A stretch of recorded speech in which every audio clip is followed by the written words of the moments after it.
got a friend in me. You got a friend in me. When the road looks rough ahead and you're miles and miles from your nice warm bed, you just remember what your old past said. Boy, you got a friend in me. Yeah, you got a friend. What ho? Horatio! Here, my lord, at your service. Horatio, thou art deemed just a man, as ere my conversation coped withal. Oh, my good lord. Nay, do not think I flatter. For what advancement may I hope from thee that no revenue hast with thy good spirits to feed and clothe thee? Why should the poor be flattered? No, let the candied tongue lick absurd pomp and crook the pregnant hinges of the knee where thrift may follow fawning. Dost thou hear? Since my dear soul was mistress of her choice and could of men distinguish, her election hath sealed thee for herself. Give me that man that is not passion's slave, and I will wear him in my heart's core, aye, in my heart of hearts, as I do thee. Something too much of this. There's a play tonight before the king. One scene of it comes near the circumstance of which I have told you of my father's death. I prithee, when thou seest that act afoot, even with the very comment of thy soul, observe mine uncle. Give him heedful note. For mine eyes will rivet to his face, and after, both our judgments will join in censure of his seeming. Very well, my lord. If he steal whilst the play is playing, and escape detecting, I shall pay the theft. They're coming to the play. I must be idle. Get you a place. Well, that escalated quickly. There were probably a few moments in there where I probably should have said something to Hamlet. But, I mean, what am I supposed to say? Hey, Hamlet, I really appreciate all the super sweet things you're saying about me, but we have to talk about the fact that I think you're completely out of your mind. I mean, this is a terrible and illogical plan. We're going to watch a play, right? And in this play, somebody poisons the king. The player king dies, and that's supposed to remind King Claudius of his terrible and alleged murder of King Hamlet? I feel like I have to highlight the fact here there are some significant flaws in this reasoning. For one, I've seen these actors before, and they are nothing special. So second, because these walls here are disturbingly thin, I've overheard that His and Her Majesty have been having some harsh words lately, and that alone is enough to unsettle anyone. And then thirdly, it's allergy season. I mean, what if the king just isn't feeling well? I mean, I'm sniffling and sneezing every 3 to 4 minutes. I don't particularly want to be sitting through a play neither. Well, what I'm trying to get at is Claudius having a hard time watching this play is not significant proof of anything, much less a hypothesis told to us by a ghost in the middle of the night. I really should have said something to Hamlet. How do I stop this madness without driving him even more insane?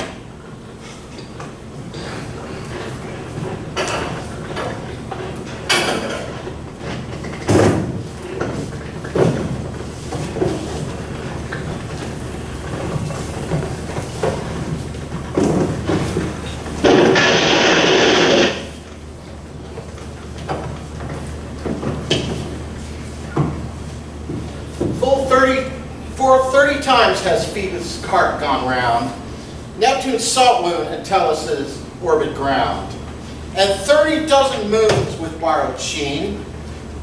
Most the worlds have times that 1230 has been, since love our heart and hymen did our hands, until communal with most sacred bands. What's this even supposed to be? Hamlet always was the artsy type. Boring! Hey, Rosencrantz, Guildenstern, do you mind if I ask you sort of a personal question? Sounds interesting. Anything's more interesting than this. Shoot! What's up? Well, Marcellus. You know Marcellus, right? Palace guard, pretty tall, nice kid, really into weapons, you know. Yeah, we've met. Right. Well, see, he's been having some serious troubles with his friend, let's call him Kyle. See, Kyle's been acting really weird lately, doing all sorts of just crazy stuff. all kind of crazy stuff. Well, you know, he's been acting really weird and suspiciously lately, making wild accusations, sneaking out late at night. He obviously doesn't get enough sleep. It's that kind of crazy stuff. Drugs? Could be drugs. Gotta be drugs. Good for him. No, guys, I'm serious. Marcellus is really worried about Kyle. Tell Marcellus to back off. Leave poor Kyle alone. It's frankly none of Marcellus's business if Kyle's just having some fun. Nobody appreciates an intervention, okay? Kyle's probably fine. And if he's not fine, it's his right not to be fine. Right? Yep. Trust me. Kyle doesn't want any help. Plus, if Marcellus does get involved, things will just be more complicated and problematic for both of them. And who wants that? Nobody wants that. Best thing Marcellus can do to be a good friend is to leave Kyle alone. It'll all work out in the end. It always does. Okay, thanks. I'll let him know. Thoughts black. Hands apt. Drugs fit. And time agreeing. Confederate season. Else no creature sing. Thou mixture rank of midnight weeds collected.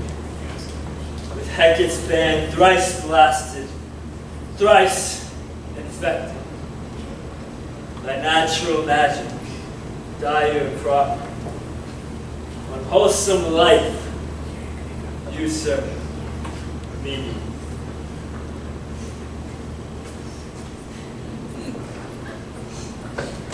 He poisons him in the garden for his estate.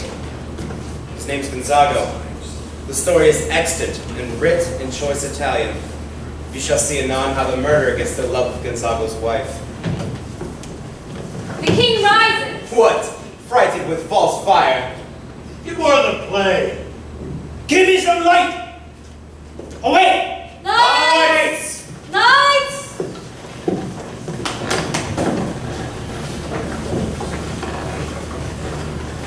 Oh, good Horatio. I'll take the ghost's word for £1,000. Just proceed. I did, my lord. Upon the talk of the poisoning. I did very well note him. Ah, come, some music. Come, the recorders. For if the king like not the comedy, why then be like he likes it not perdie. Come, some music. Oh, man. This all gonna work out, huh? I don't know. Is this really all gonna work out in the end?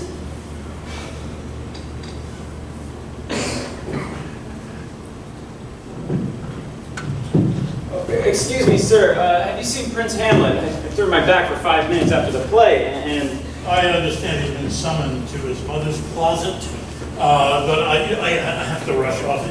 I have business with the Queen before she begins her interview, and I just can't be late. Actually, if you just have a moment of your time, I have a really important question to ask you. It's a bit of an emergency. It's just, you know, you're so wise and intelligent, and so with such a great knowledge of the world, I thought maybe you could give me some good advice, that's all. I am very experienced, man. Yes, how can my wisdom be of assistance to you today, young Horatio? I asked Manny. Well, you know, Bernardo, the palace guard, baritone, wears a little hat, ladies' man. I vaguely remember that person, yes. Excellent. Well, see, Bernardo, he came to me about this problem he's having with his friend, Carlos. See, Carlos has been getting into all sorts of trouble lately, and Bernardo's thinking that if he doesn't step in, something bad might happen. He came to me for help, and I just had no clue what to do, so I thought I'd come to somebody of your stature, with a great knowledge of the great wide world, and see what you would do in this situation, and how you would handle it. What kind of trouble exactly is this Carlos getting into, or don't you know? Well, this is just between you and me, so don't go around telling anybody, all right? But as far as I hear it, Carlos has kind of been talking behind his boss's back a bit. See, he works with this big, important organization, and he's sort of plotting a coup. Bernardo's worried that if he doesn't step in, Carlos might lose his life. Or his job, you know, if he doesn't do something. I mean, sure, Carlos has some good idea to believe that he would be great if he was in charge, but that doesn't stop the fact, you know, plotting a coup, that's dangerous business, so, I see. you do? Indeed, I do, yes. Okay, well then, what does he do? How does Bernardo tell Carlos to just take a step back and calm down? Nothing of the sort. You were quite right, though, Horatio, to bring me something of this kind of a delicate nature. I have a great deal of experience dealing with authority and handling sensitive interpersonal issues. Why, I've been a member of the court, right-hand man, if you will, for His Majesty the King for longer than you've been on this earth. During all that time, I have learned a thing or two about the complexities of hierarchical situations. Though, every once in a while, I myself have gotten rebellious, as if I myself wanted to throw over some person in a position of power. You were the right-hand man to the previous king, correct? King Hamlet? That I was. And look how well that turned out, folks. And one lesson that I've taken away from all my experience on the court and as a trusted confidant of royalty is the value of loyalty.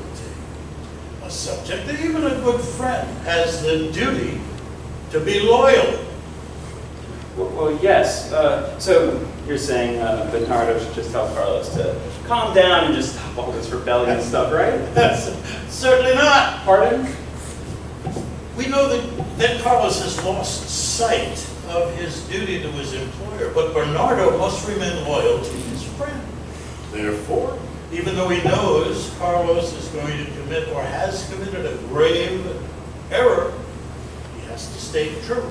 He has to become a confidant. He has to assist him in all of his endeavors and help him reach his goals. Carlos would not want to have, as a friend, someone who always brought up objections. Yeah, that makes sense. Then, too, if things do go badly for Carlos, Bernardo can step in and simply say, well, it wasn't my idea in the first place, and then he would not have to become responsible. I'm sorry, what? Well, I am very late. I must go. I hope everything works out real well for you and your friend. No, he's right. I mean, what use would Prince Hamlet have for a disloyal friend? I just gotta stick by his side, do or die, no matter what. Or he won't need a friend like me.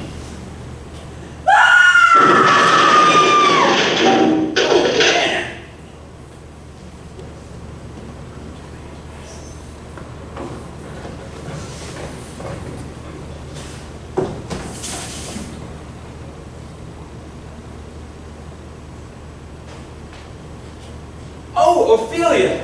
Just the woman I wanted to see. I have a bit of a situation for you. You don't look so good. What? Oh, I'm fine. Can I help you? Yes. See, you're the sensitive type, a people person. I was wondering if you could help me with a tricky social situation. Sure, happy to help. You don't look too happy. I just have a resting sad face.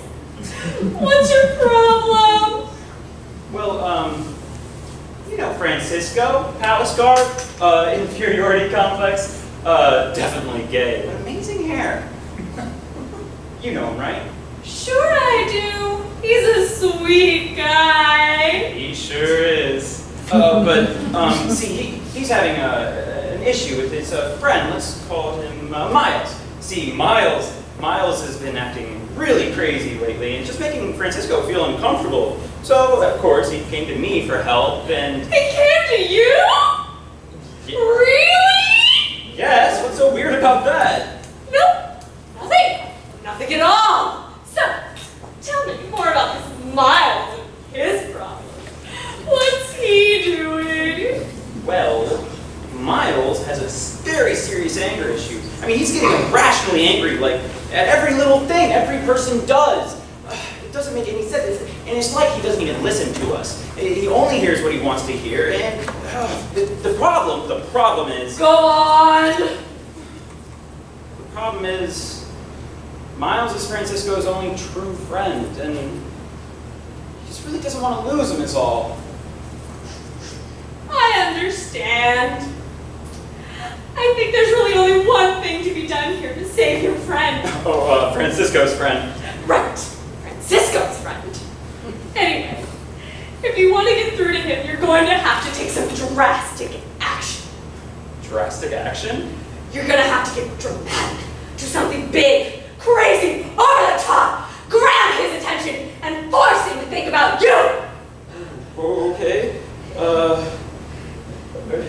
Drastic action though? I mean, If you really care about him, you'll find a way to pull it off. You'll do something so shocking, so intense, he can't help but think about you. Sometimes it's the only way. Oh, okay. It'll be okay. You can do this. Oh, you really think so? I really do. If anybody can, you can.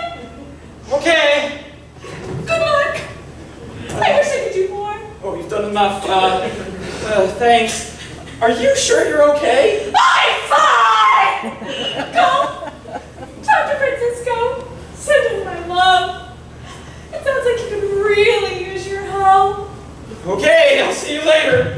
Bye.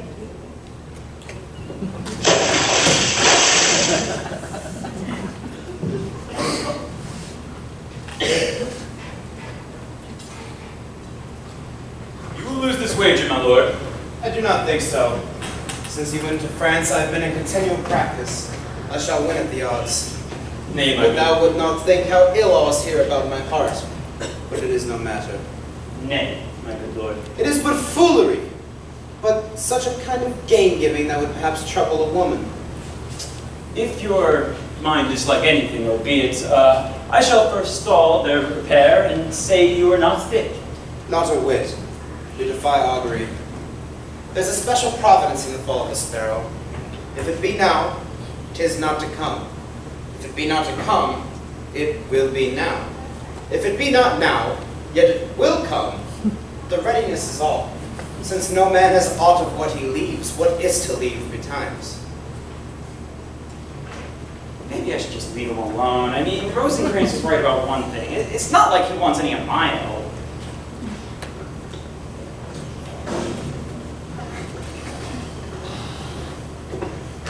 Come, let go. Take this hand from me.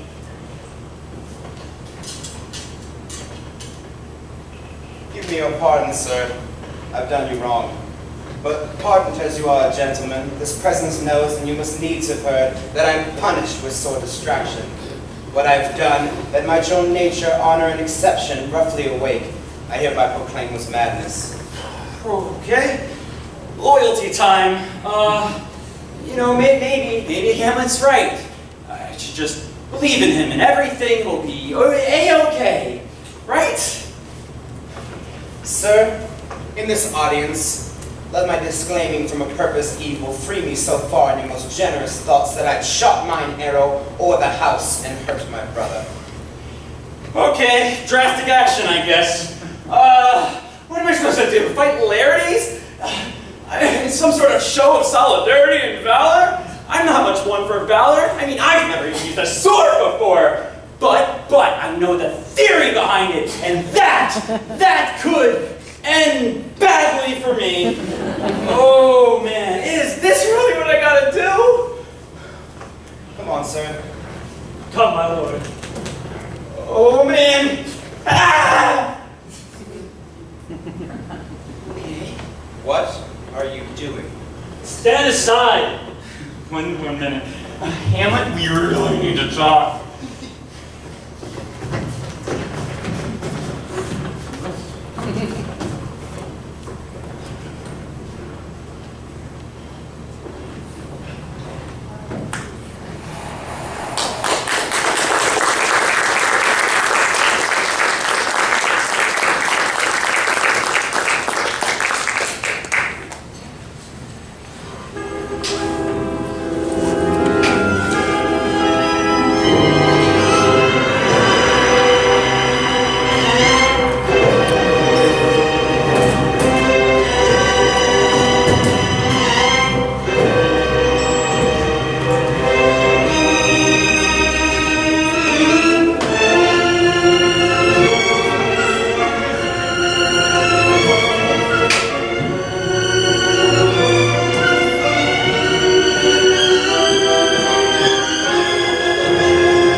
7:45. Thank you, Clive.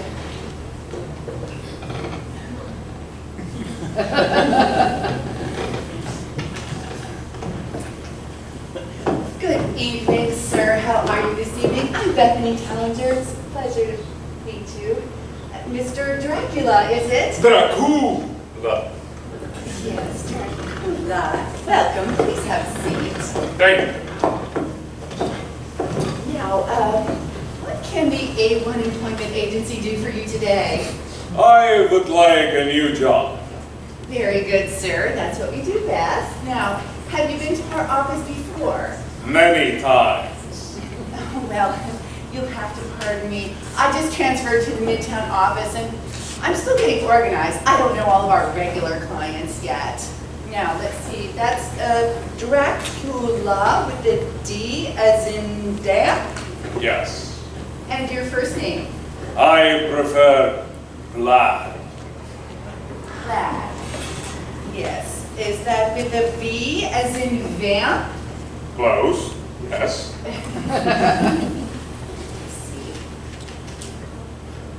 Oh, here you are. If you'd been a snake, you would have bit me.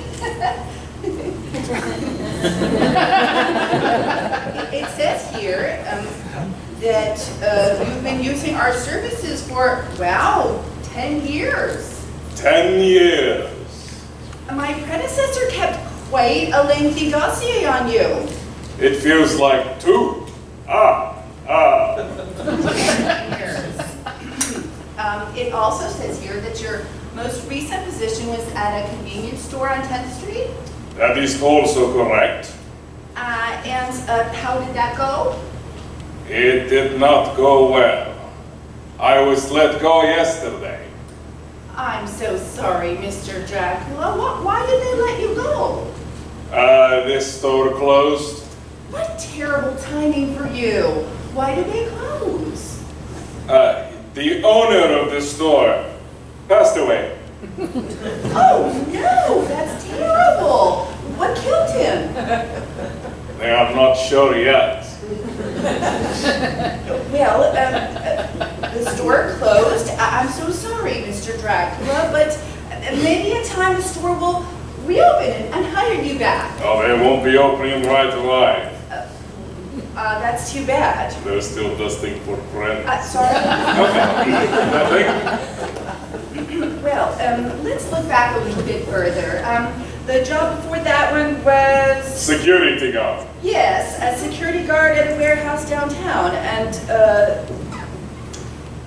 that job lasted... 2 nights. Yes, I take it that one didn't go so well either. No.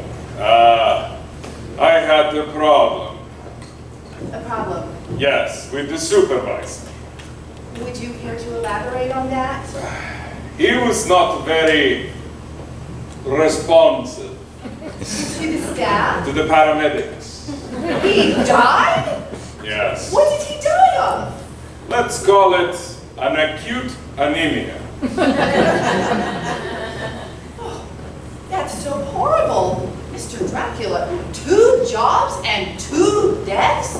You must be severely traumatized by all of this. Death and I are old friends. Please tell me your job before that one ended differently. Construction crew? 3 nights. You lost that job too. Yes, I had a problem with the foreman. Yes. Yes, I was caught drinking on the job. Mr. Dracula, shame on you. What did they do? They came after me and they fired me. Now, around here we don't say you were fired.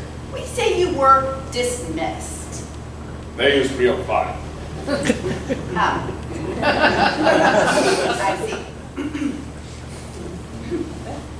Yes.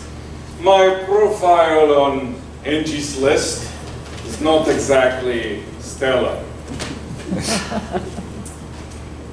Now, Mr. Dracula, You've had some bad breaks, but you mustn't let that dampen your spirits. Every job, good and bad, is an opportunity to make good contacts, which can be helpful in your future. The important thing is for you to leave lasting marks on people. Well, there's no worries about that. Very good. Now, let's stop looking backward and start looking forward. I'm sure that we can find something else that will suit your taste. My taste? Yes, your preference. How that? I see some skills listed here. Oh, aviation skills. You fly? At times. I think I have an opening for a skilled co-pilot at a local news station. Ah, yes, here it is. Someone to assist their helicopter pilot with morning traffic. It'll be great. You'll get up every day, breathe some fresh air, see the sunrise, put some color in your cheeks. Sunrise? Yes, sunrise. Do you have anything later on the day? Later in the day? Much later. Swing shift? Graveyard shift. Graveyard shift. No, sorry, I don't. You're not much of a morning person? Not much of a sun worshipper. Oh, you burn easily. And completely. Well, obviously not completely. I mean, you are sitting here. Actually, I am sitting here thanks to the power of my charm. Charm is a useful virtue. Yes, my charm. A very special and mythical charm I acquired a long time ago that would restore my body even from death. I thought someday it might come in handy. I had it with me in London, and if I didn't, I wouldn't be here today. Because just when I thought everything was going according to plan, they came after me. I thought I had outwitted them, but they tracked me down. And finally they attacked. And while I was sleeping too! And I was having a really nice dream! One with clouds and little bunny rabbits! Anyway, they attacked! And they thought I was dead. But they were wrong. So sadly mistaken. In less than a month, I was back on my feet and back to my old self again.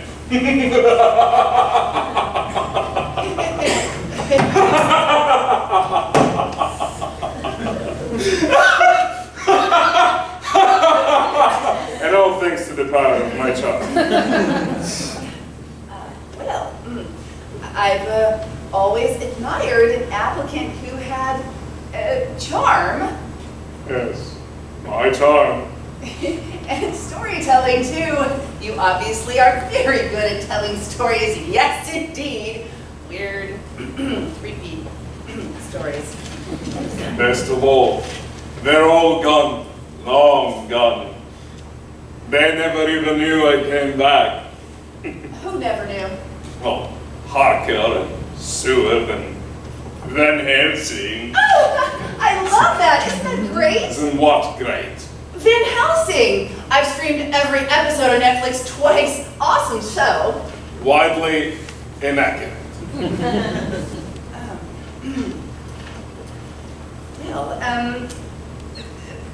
Going back to your experience here, I see a typo. Typo?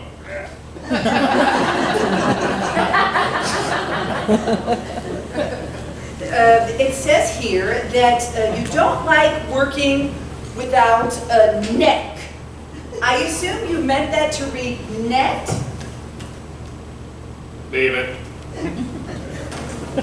my goodness, I'm so sorry. I can't believe I did that. No, it happened to me earlier. It could have happened to anybody.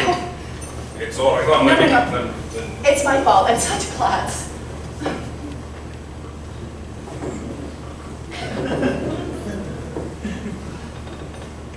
There, that's done. I apologize for the interruption.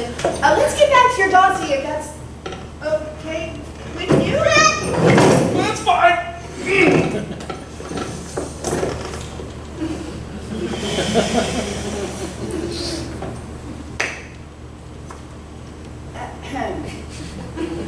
So, Mr. Dracula, what sort of job do you think you would be interested in? I don't know. I have an opening for an assembly worker indoors at night. How are you with unsupervised work? I prefer a job with a supervisor. What type? Maybe positive. What type of job? I really don't know. All right, let's see what else we have. Speech therapist?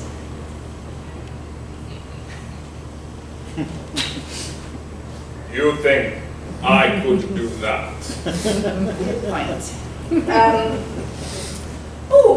They need a server at Valentini's restaurant. Valentini's? Yes, great food. No, I'm allergic to certain Italian spices. What a shame. How are your driving skills? My driving skills, why? I have an opening for a bloodmobile driver. Blood? Mobile? Yes, they need a driver for Saturday evening blood drive. Where? Where? High Court Street, by the Red Cross building. What's wrong? Is it with the Red Cross? Yes, what's wrong with the Red Cross? They put their logo on everything. Mr. Dracula, I'm sorry. We don't have anything else available that fits your skills right now. You have to admit, your requirements are rather specific. I understand. Thanks for your help, Stafford.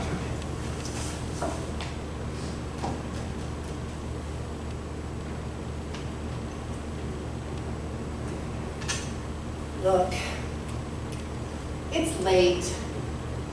The office will be closing soon.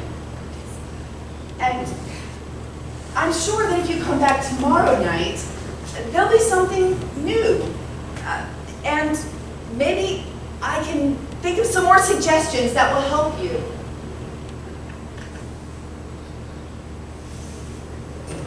All right. Thank you.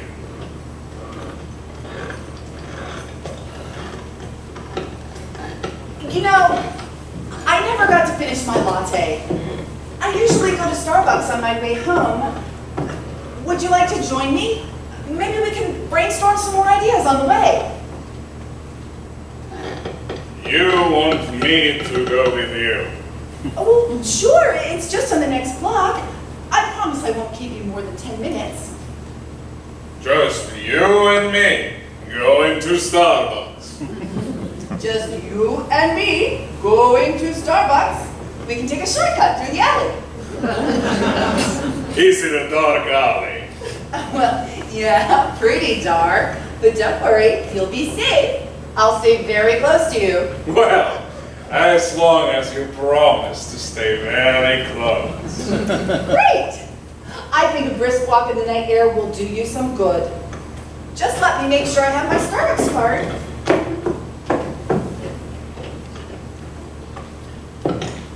You know, I'll even buy you a latte if it'll make you feel any better. How does that sound?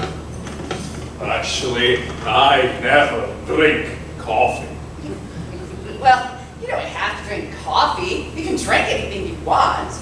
I can drink anything I want.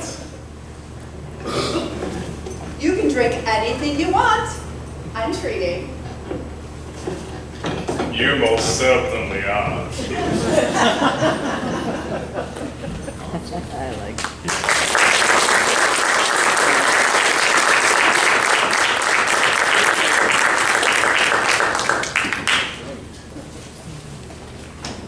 It's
Imagine a world, if you will, populated with artificially created life.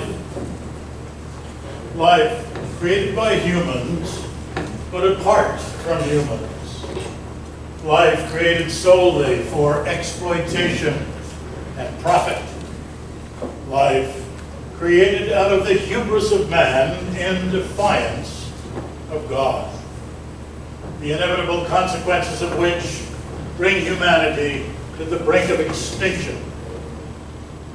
We join our story now in the laboratory of the last remaining human on Earth, Alquist, formerly chief builder and construction supervisor of the Rossum's Universal Robot Factory, where he is furiously, if futilely, attempting to replicate the formula for creating more robots, assisted by two of the most advanced robots, Primus and Helena.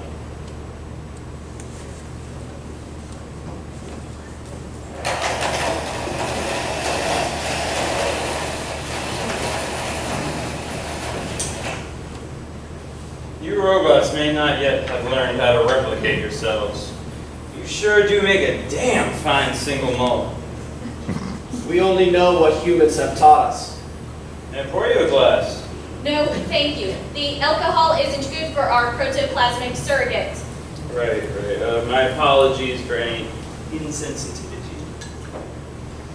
Alquist, there's been something we've been meaning to ask you. After all that our robot brethren have done to the human race, why as the last human on Earth are you willing to help us? Because life matters. What do you mean? Primus, in all your advanced evolutionary knowledge, you do have the intelligence to realize life matters to you and Helena. Am I right? Well, yes, of course. Tell me why it matters to you, then. It seems preferable to the alternative. And what is the alternative as you see it? The alternative to life is death. And what makes death so less attractive than life? We don't know. Fear of the unknown, we suppose. We have never experienced it ourselves, nor have we met anyone who has. Ah, but you will. You will. Someday. We both will. I, much assuredly, much sooner than you, but then we will know if it is truly less attractive than life. How will we know anything once we're dead? We'll be dead. Perhaps when we die, we'll know everything. And our fear of death is not a fear of the unknown, but in fact, a fear of knowing everything. Pity that complete knowledge once attained cannot be accessed by the living. We don't want to know everything. We just want to know how to make more robots before we wear out. Before we wear out. Humanity as we know it is done. As I heard it said in a movie once, game over, man! Game over. I'm it. And I'm not long for this world. The certainty of that fact is as inescapable as death itself. Life matters because it is a defiant act against the inevitable. It manifests in our progeny, but more importantly, in the ideas we create. Ideas are more important than progeny. More like symbiotic equality. Humans die, robots wear out, buildings crumble. But ideas don't. They are the immortal legacies we create here in the living. Our offspring are the vessels that carry out those ideas further through time. Robots were an idea of Rossum. And yada, yada, yada. You are now humanity's new progeny to carry our ideas into the future. Yada, yada, yada. We are not familiar with this term. It's shorthand speak. It allows one to kind of gloss over certain details that they don't feel like verbalizing. For example, Rossum created robots, exploited them, and then yada yada yada, I'm the only human left. Oh, I see. So I could say, Helen and I are robots, we fall in love, and yada yada yada, we make more robots. Exactly, you're on the right trail though. See, the difference is your yada yada yada is kind of really important. In mathematical terms, it's the critical variable that we're trying to figure out, you know? You can't just say y cubed, if you will. You can't just say yada yada yada. It's like saying abracadabra and magic happens. Abracadabra. So that was a term that magicians used to use before they performed a feat of magic. Well, why not try some magic? Nothing else has worked up to this point. What have we got to lose? Oh yeah, sure. Let's just do some magic. Sure. Abracadabra! Ooh. Well, either I'm drinking too much or that's a good sign.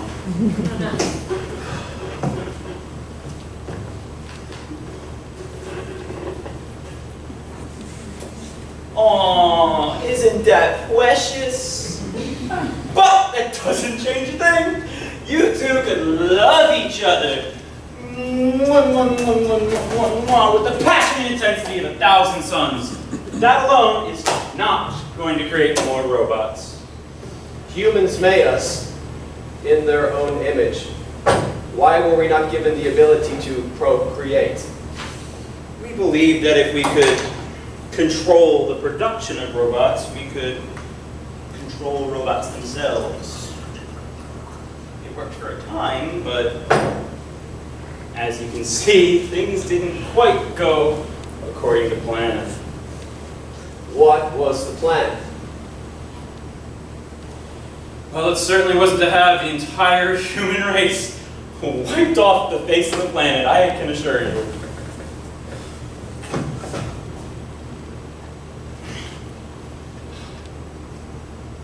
There wasn't so much of a plan as there was a belief. A belief that we were the ultimate masters of our domain, able to manipulate and control our environment, and thus our reality. There was nothing we couldn't do if we didn't apply the power of our minds. And oh, the magnificent, beautiful things we created. Literature, art, music. And yes, robots. If we humans were put on this earth to do anything, it was to create.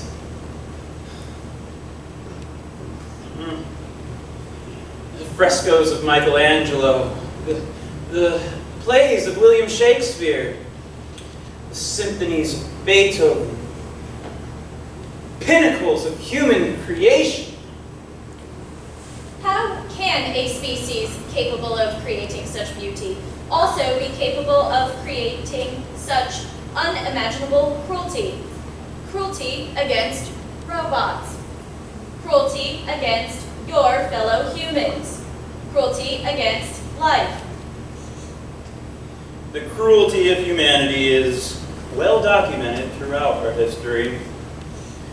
It always seems to correlate with this desire for control, this quest for power, that master of our own domain mentality that simultaneously creates division within social order, leading to tribalism, while devaluing all those outside one's tribe. You know, the only difference between us and our ancient caveman ancestors is the technology's better. And look where it's gotten us! Our advancement has accelerated to extinction-level magnitude faster than any other species on Earth. And where other species roamed this planet for tens of millions of years. It will only been tens of thousands before humanity's final chapter is written. And where other extinction events were the result of external natural causes, humans were able to plant the seed of their own destruction. Masters of our own domain.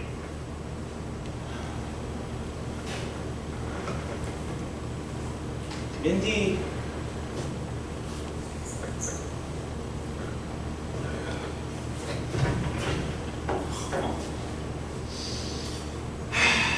Well, coffee break over. Guess we have to get back to the work of saving. Oh, right, of saving robots, because life matters.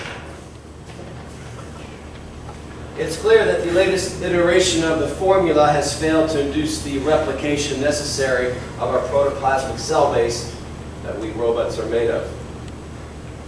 Yes, I'm currently at a loss as to what we can introduce to the formula to stimulate cell division. Let's work this out backwards. Where Z is robot life. We put that in substructure A, combine it with reagent B, and then that all goes into growth accelerator G. And that then yada, miracle happens. And there we are again at the yada. Damn it! I'm an engineer, not a biologist. I wish I would have paid more attention to my natural science classes. Here I am, with the Adam and Eve of the new robotic race. Can't even figure out how to reproduce. Then again, this isn't exactly the Garden of Eden. Adam and Eve. Garden of Eden. Yeah, many people believe that Adam and Eve were the very first two humans on Earth, placed in the Garden of Eden by God. God? Oh boy. That is a whole nother ball of wax that we just do not have the time to get into today. Essentially, God created Adam and then he created Eve. Sounds familiar. You created us. Are you our God? Oh, no. If I was, we certainly wouldn't still be in this predicament. That's for sure. Perhaps if we can determine how God created Adam and Eve, we would arrive at the solution. Oh, no. I believe people thinking they were God was a large part of the problem. Nevertheless, you may be onto something, Primus. I mean, Adam was just an idea in the mind of God that he physically manifested here on Earth. God created Eve. God created Eve from a rib of Adam. So he took something from Adam, and then using his divine powers, Eve. The yada. Again. No, hold up. Stay with me. I think I have something for us to try. I don't know why I didn't think of this earlier. Does it involve taking one of Primus's ribs? No, not exactly. But I will need a little bit of your protoplasmic surrogate. This is only going to sting for just a second. Please assume the positions.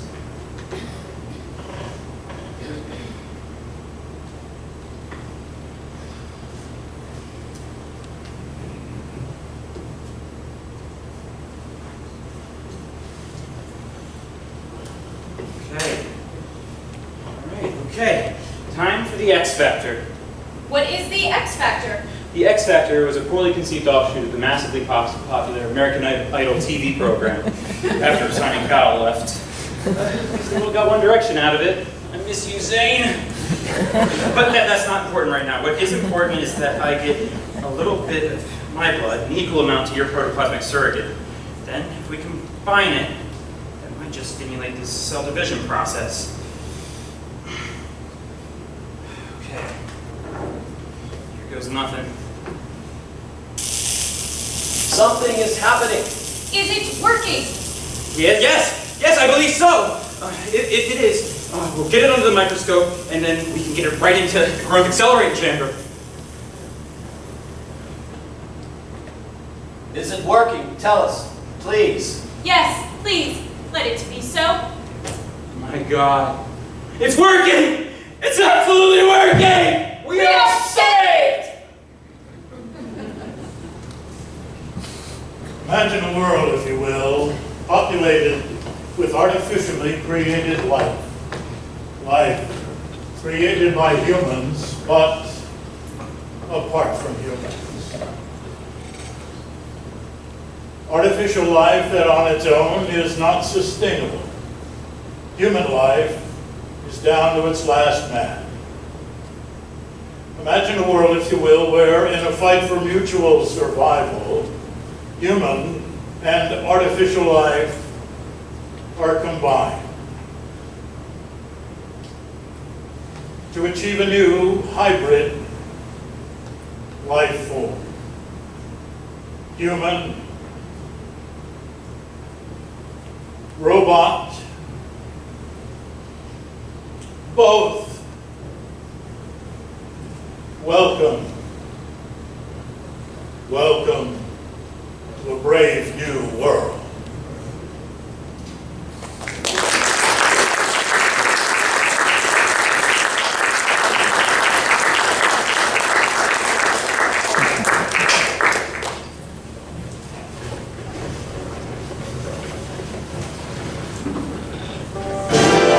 Welcome to the Renaissance, with poets, painters, and bonds of arts, and merry minstrels who show the streets of London are strumming their boots. In puffy pants and pointy leather boots. Welcome to the Renaissance, where we ooh and ah you with ambiance.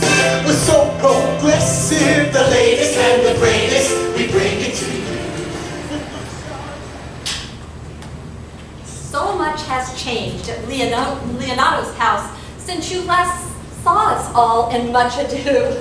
Count Claudio is Hero's lawful spouse, and Benedict and Bee are married too. While Ben and Bee are off on their honeymoon, our merry matchmakers hatched a plot to get Don Pedro married off and soon, although it appears that he would rather not. As Leonato needs no lady's maid, since both Bee and Hero have left the nest, I find myself here jobless and afraid, unless, of course, I changed the way I dressed. As long as I've served this family, I've always loved Signor Antonio, and though I don't know what he thinks of me, I'm not about to leave him even so.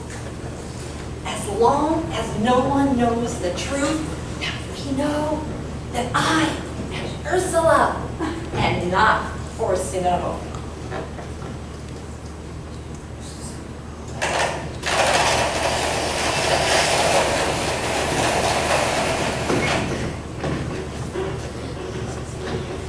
Master Constable.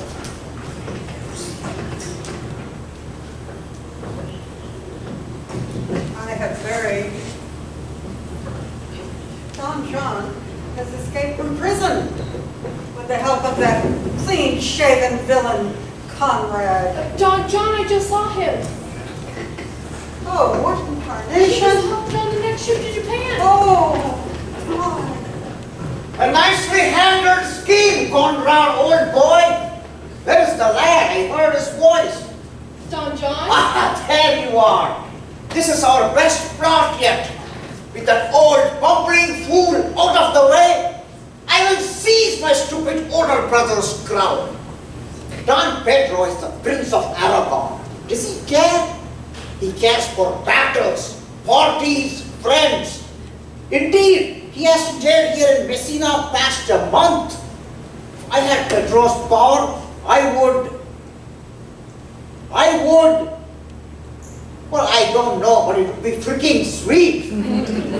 So what's the plot, John? You keep calling it our plot, but all I know is that you're here, dressed in drag. Drag? This is a Romeo twit! And don't call me Don John. My name is Judge Dutch. Judge, really? I will claim I have been appointed by the Duke to bring some law and order to this town. The plot stands thus. Kill Claudio, then I will frame Pedro and sentence him to death. For who dares question my authority? Dressed as a woman? This is the wrong, you dunce! Why Claudio? Why Claudio indeed? Why Claudio my brother favors so? When he has his own brother, could it be that your war criminal was actively plotted against him since you said your first words, while Claudio is kind, brave, charming, fun, and actually cares about Pedro's well-being? Ah, you really throw off my iambic flow. Oh, for a henchman who could speak in verse. Well, Don't! You'll only make it worse. Well, off to Leonardo's banquet, then the throne. I have cooked up some surprises of my own.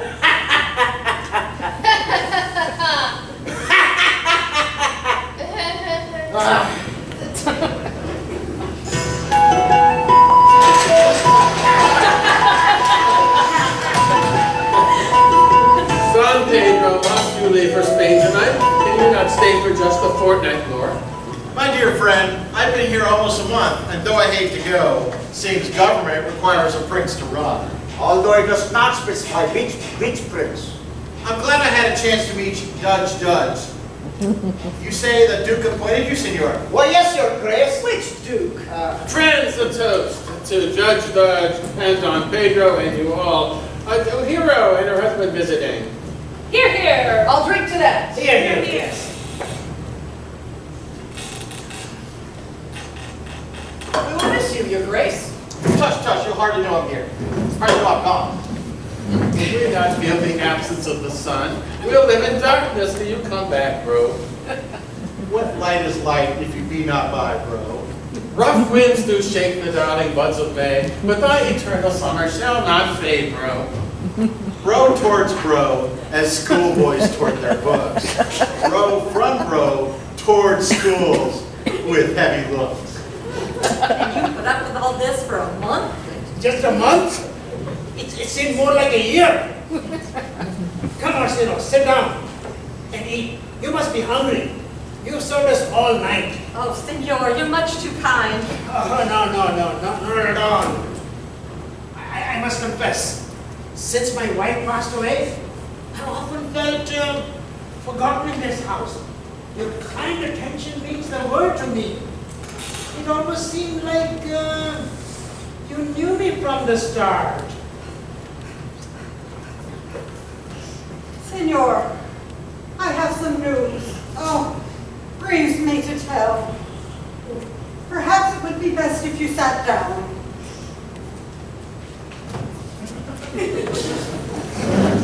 While Benedict and Beatrice sailed home from honeymoon in Greece, they were attacked. Their ship was found abandoned off the coast. The pirate Ragozin. So it would seem. Who never leaves survivors? That's the one.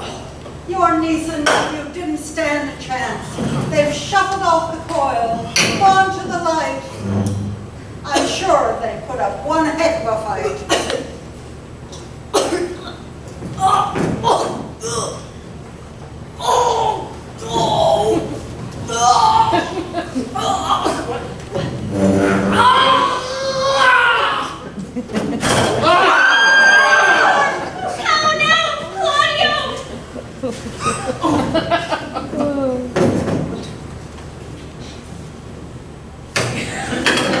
He's dead! Poison! I would know it anywhere. A mushroom we call Richelieu's revenge. That strangely grows only in Aragon. It was the prince who last refilled his wine. Don't look at me like that, bro. Come on, I was just as chill as I was erewhile. Do you believe I would poison him? What's my motive?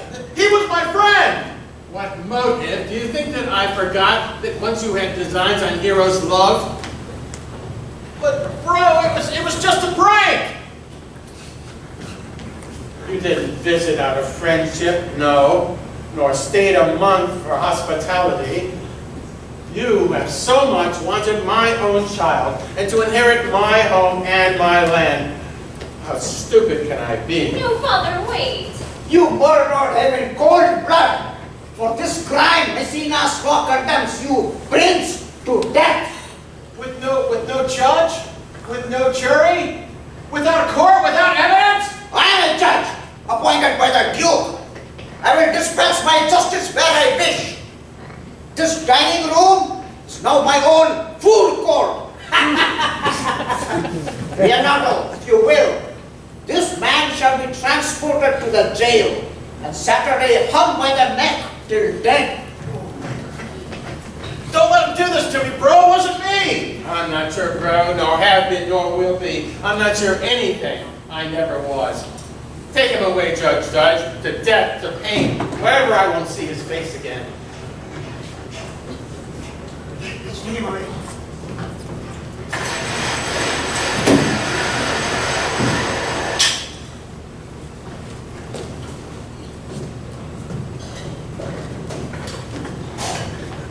Master Constable.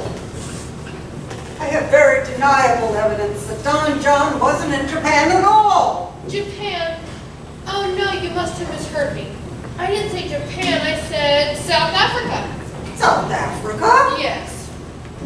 Oh, I get those two mixed up all the time. Yes, it's a very common mistake. Well, Hakuna Matata, I'm on my way.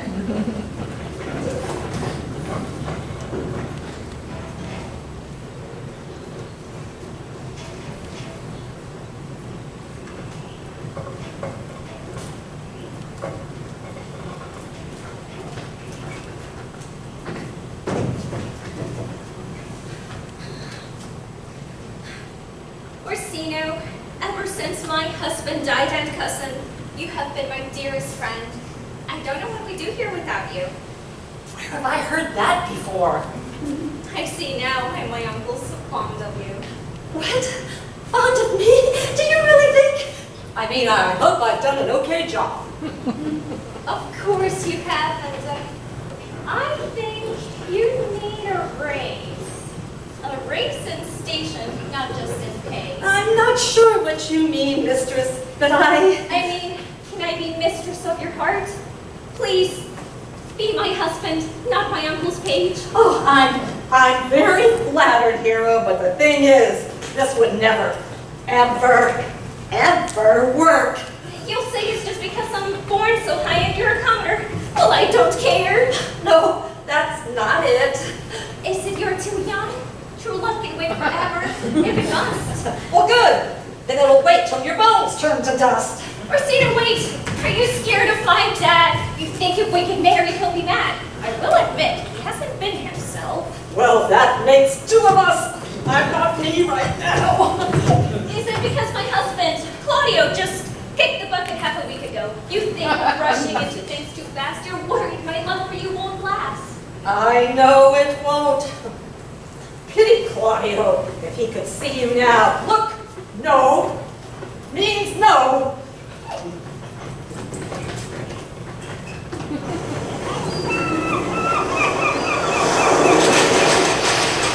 Just think, Conrad, we will soon be in Japan. And no one will suspect the deed we have done. Japan. You mean Spain. Ah, yes. I always get those two confused. And when we are back in Aragon again, I will tell my father of my brother's death. And I will become the hand. Conrad, be rock!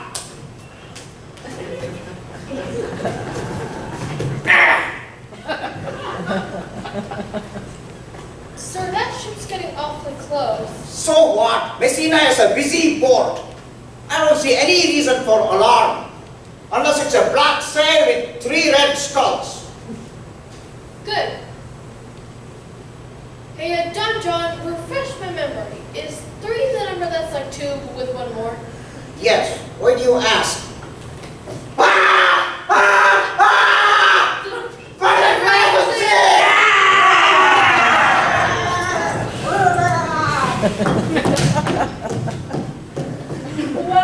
Well, if it isn't Don John. Wait! Benedict and Lady Beatrice? I thought you two were supposed to be deceased. We rhyme, Johnny. Funny thing about supposed to be, it's not always the same thing as is. Aren't you supposed to be in jail? But your ship was seized by the pirate magazine, who never takes prisoners alive. About that, we challenged him to a duel to give our crew time to escape. And she sliced his head clean off. Sure did. So we're the captains now. And we'd be more than happy to bestow the same treatment on you, if necessary. No, I will do anything. Take me back to Messina. Lock me up in jail. I will... What is your scheme now, Don John? Scheme? What scheme? There is no scheme. Why would you think there's a scheme? Now look what you've done. You got me so frustrated I'm speaking in prose. Fine, I'll confess if you won't. Don John poisoned Claudio and then framed Don Pedro for it. Pedro's due to him tomorrow morning. If you take him back to Messina now, he'll be appointed Prince of Aragon. It's too late now, there's nothing you can do, but I'm sick of him. I want to join your crew. I don't believe in too late. Beatrice, Claudio is dead. Nothing can bring him back. It's not too late to avenge him. Thanks to your friend here, we know better than to take you back to Messina, but we won't stoop to your level. Fellows, what do you say we maroon him on that deserted island? Over there.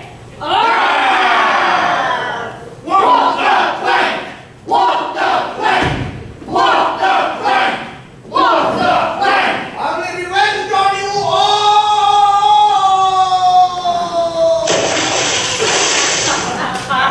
And good riddance. Now, how fast can this baby go? We've got Prince to rescue. We do our jobs right. Your cousin won't be the only hero in Messina.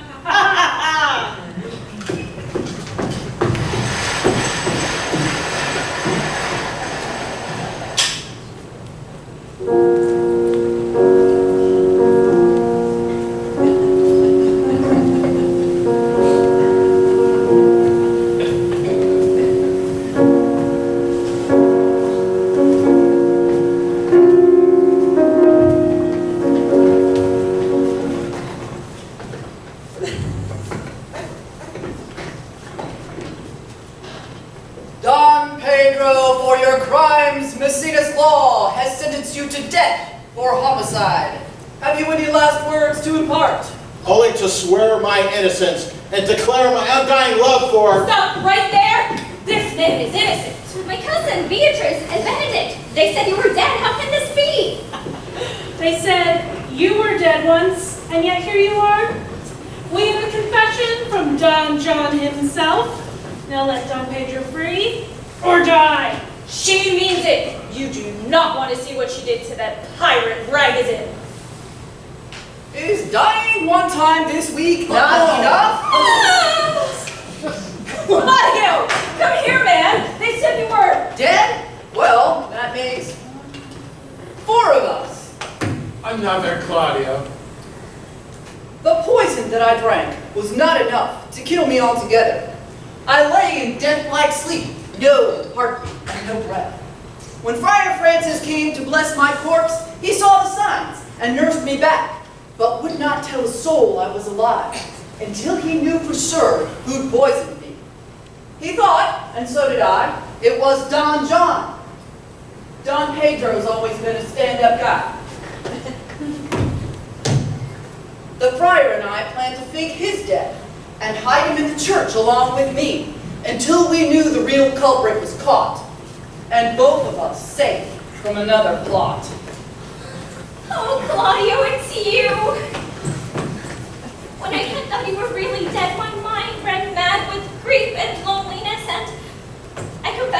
to someone else. My uncle's page.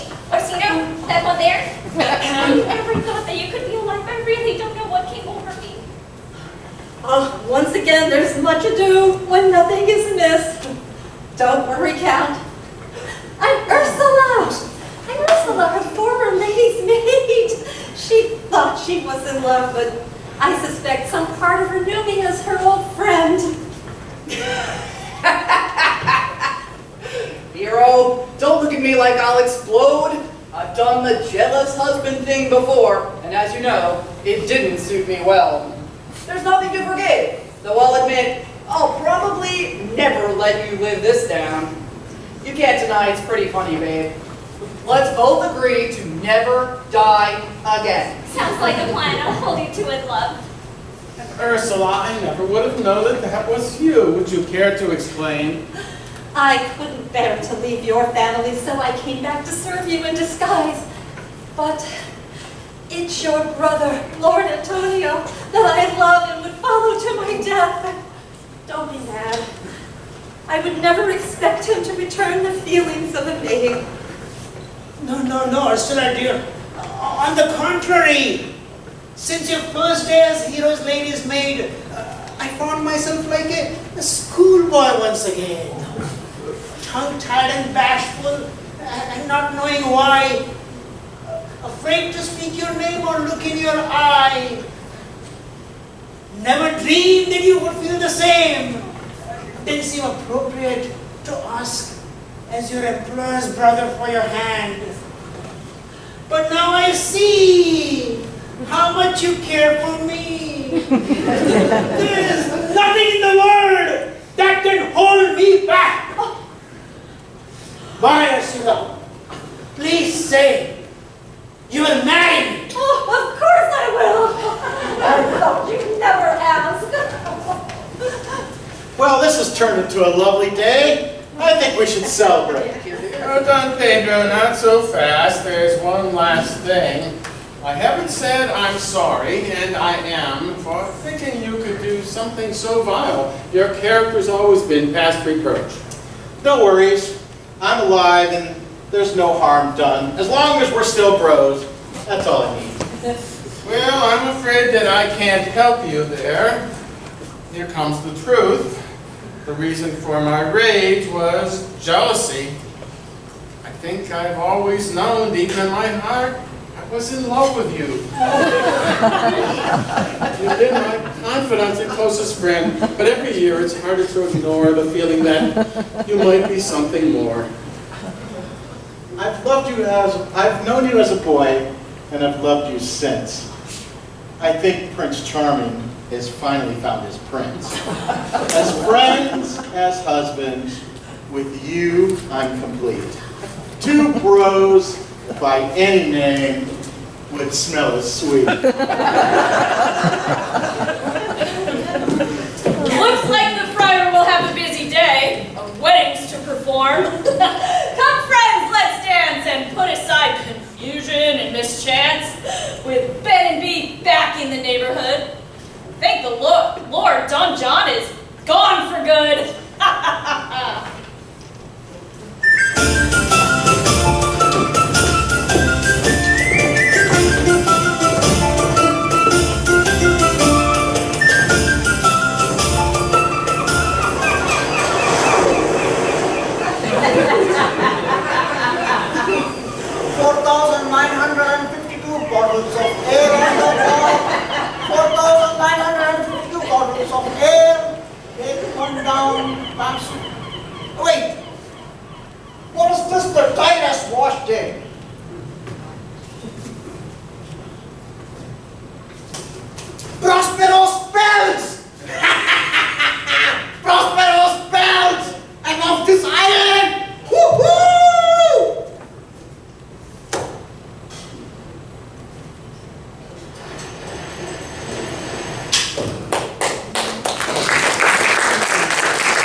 words to tell you about my pounding heart. $4 words that make a guy sound smart. Well, I guess that's why they invented Shakespeare. His articulations of a lover's palpitations are so keen. My bounty is as boundless as the sea. My love as deep the more I give to thee. Oh, you sound so dreamy when you talk like Shakespeare. A big vocabulary should be customary when you fall in love. La la la la la la, you're a snowy dove. La la la, prodigious birth of love. La la la la la, hit parade for Shakespeare. Sure as I am breathing, you sure make believe to be the language bond. This did not turn out well. Juliet was not supposed to actually die, and now Romeo is dead as well. But Friar Lawrence has great powers, including the potion that put Juliet in the fake death state, and Juliet drank it. But I also gave the real potion to Romeo, not knowing that Friar Lawrence arranged Juliet's fake death. If Friar Lawrence had done his job, they both would be here still. This is my opportunity to fix the situation.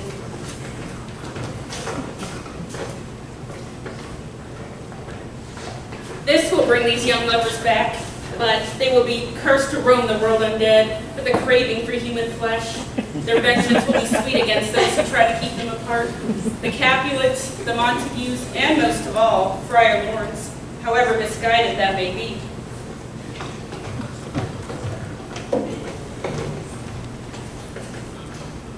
Juliet! Where are we? Juliet! Juliet, your face! Romeo? All I remember was seeing you dead, and then I decided I did not want to live either, and so I killed myself with a knife. Oh no. What have we done? Why do you look like that? I don't know what happened, but I'm starving. What say me and you go and get something to eat? Romeo, have you seen yourself? We can't go anywhere looking like this. Well, what do we do? And who did this to us? And how are we still alive? Call this being alive? Look at us. I can hardly walk, and I have this intense craving to eat a person. What is that about? Well, whatever it is, we're here now, and appear to be alive in some form. Hey, wait a minute. Maybe we can use this to our advantage. In what universe is this an advantage? Okay, so how did we get here? Our families didn't want us to be together. Our friends were killed. Well, maybe I killed your cousin, but he killed my friend. And now we have a chance to try and make them pay for what they did to us. And how, pray tell, do you think we can do this? You weren't there when I killed Tybalt.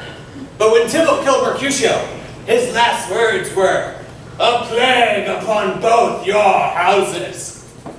I think Mercutio can help us. If we can find out who brought us back, maybe they can bring Mercutio back too. And then we can have him enact his hideous final words against the families that would not allow us to be together. That sounds so petty. But I like it, I guess.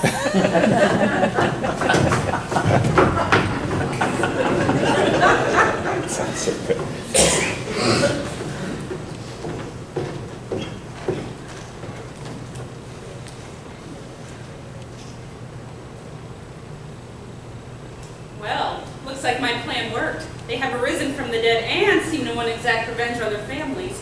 But interesting twist on Mercutio. I didn't know what he said when he died.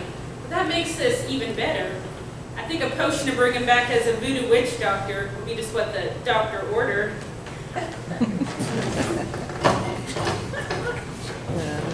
Hey, what are you doing here? What do you think brought you back? Why are you in Mercutio's tomb? If I could ask you the same question, but we all know the answer to that. A plague upon both your houses? Yes, and I overheard what you want to do to your families. I also know that Mercutio may have the additional powers to help you. So, what are you going to do? Bring him back to this horrible undead existence like us? No, I have something better planned. Hey, I want to know what you have in mind before you do it. Boy, you don't know who you are dealing with. Now step aside or feel my wrath. How much worse could it be than this horrible existence you put us in? Don't test me, so step aside.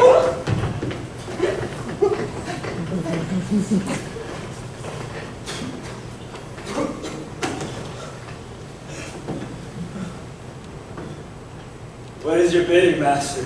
Behold your friend Romeo and his cursed wife Juliet. Her cousin Tybalt caused your demise. I know what I must do. A plague on both your houses. Now's the time for me to exact my revenge. What are these two miscreants going to do to help? I can give you access to the Montagues. I may look literally like death, but my voice is still my own.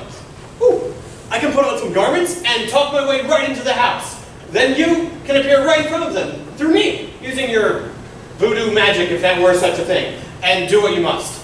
Oh, I hope I don't get a hankering or some fresh flash. And I'm not sure what I can do to help, except give you inside knowledge of my family's comings and goings so you can figure out when best to strike. Mercutio, what powers do you have that actually work? Apothecary, what can I do? You have many powers I've given you. The first is to transform any human into an animal. Try it on that man over there. Brains! Brains? Brains! You two back off!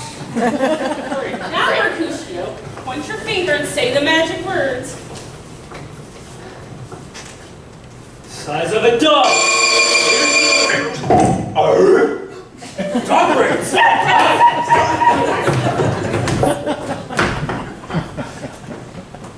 Well, I guess I can be handy if I ever need someone to fetch something for me. Never mind that.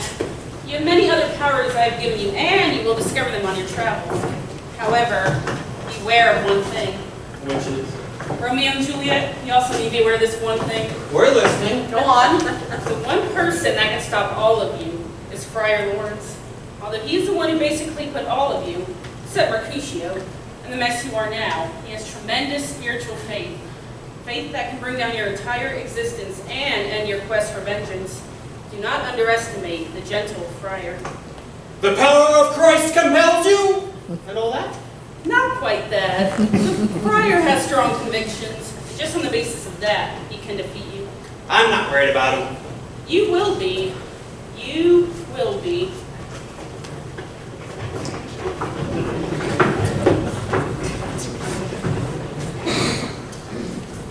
Now, where did I put that book?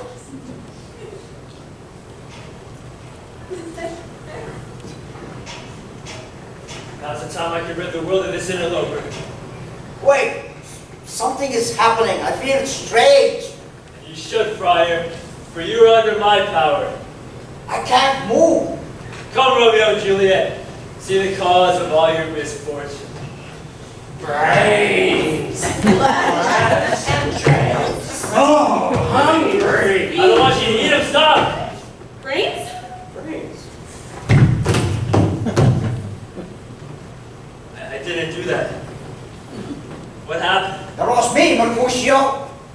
I stopped this horrific thing from happening to me. Little do you know, not only am I a friar, I am also a very powerful wizard. Look at the potion I created for Juliet. She appeared dead to the outside world, yet was not. If only that stupid Friar John actually delivered the letter, none of this would have happened. Oh, well. Why did you do all of this? How could this have gone so wrong? Romeo and Juliet set this in motion. I simply finished it. You understand the letter fiasco. I see now I should have done some more. So now what? I don't know. I have powers beyond reckoning. Observe. Brains must be. You see me. I do not need trickery to keep these two at bay. Now what do you want from me, Mercutio? I want you to pay for what you did to these two. Plus, I want you to help me enact revenge against the families by helping me spread the plague to them. You are crazy. I would never do such a thing. Besides, there are fates much worse than the plague, as you can see from these two. You will, Friar. You will end up with these three. Now, apothecary, you know you cannot do anything to me. Let's just see. There's nothing you can do to me, or to the Montagues, or the Capulets, that I cannot stop. We'll just see about that. Mercutio, attack them. Romeo and Juliet, attack. Brains. Human flesh. Must be. Wait a minute! Why are we attacking each other? Well, it's the apothecary who's trying to set us on each other. Yeah, true. The apothecary has been the reason why we are all back in this hoarding system. This doesn't make any sense. But okay. What's our dumb Romeo? Whatever! But I am starting to feel a little famished. As am I. And the apothecary's looking mighty yummy. Not so fast, apothecary. I can turn her into a frog first, then have some yummy frog legs. I like her just as she is. Keep the top half of her as is and change the bottom to a frog. How's that for a compliment? Reasonable. Size of a half frog. Together. Frog legs.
Everything is dead.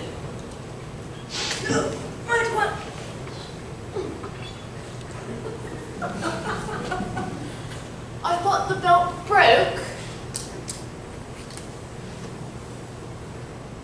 Did we really kill ourselves? I mean, it doesn't look as if anything has changed. Look, the tree is still alive. The same as it was yesterday, and the day before that, and the day before that, and so on.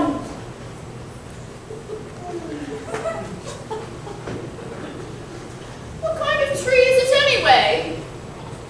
I once asked a Frenchman. He called it a soul. Soul? Like the sole of my boot? No, Gogo. More like soul. The part of us they say never dies. Well, I hope that's true. Me too. Maybe.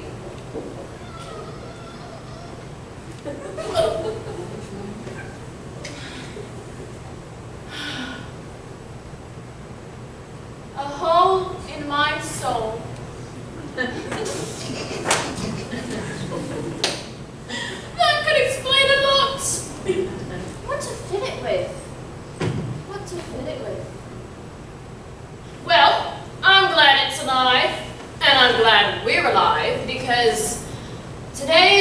day. What do you mean? Godot is finally coming, don't you remember?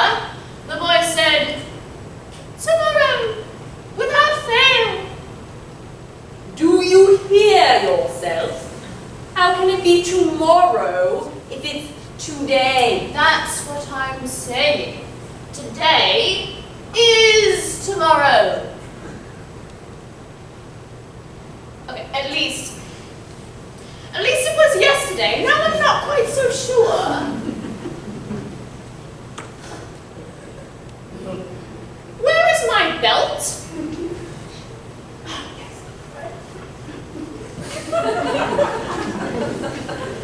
The only thing I'm sure of is he's not coming. Well, if that's the case, then what's the point in waiting? I'm beginning to think waiting is the point. They say it's the hardest part. The hardest part of what? That is the question. What is the question? Exactly. So, what is the answer? No, what is the question? What is the answer to the question? It cannot be both. What is the question, not the answer? Well, I know what is the question. I want to know the answer. To what? To the question? What is the question then? The thing that comes before the answer? I know what a question is. I'm asking you what the question is. That's what I'd like the answer to.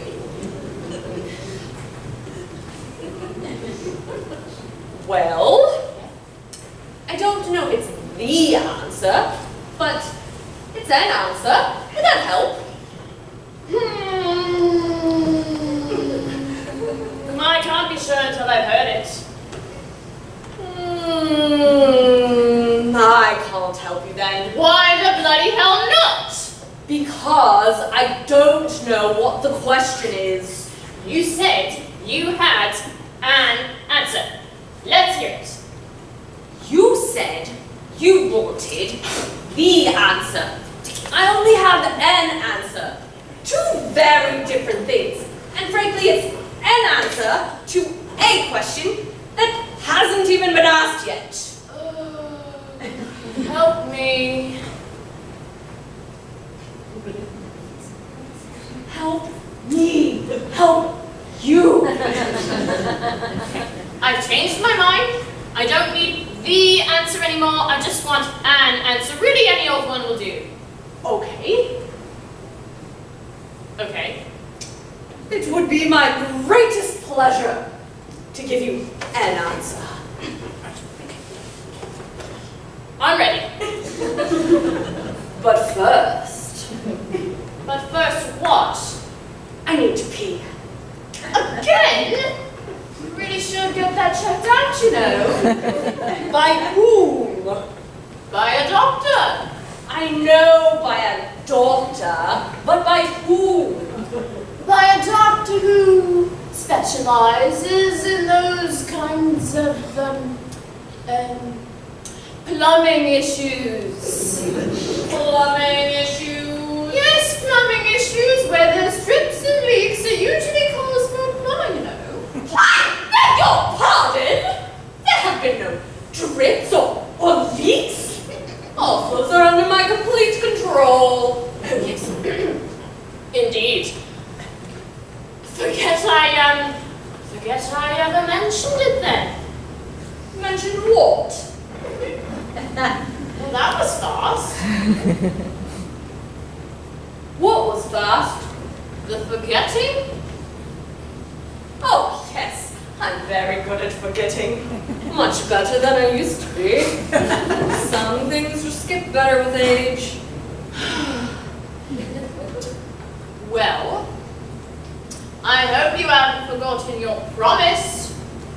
My promise? Yes, before you went off to pee, you promised me an answer. An answer? Yes,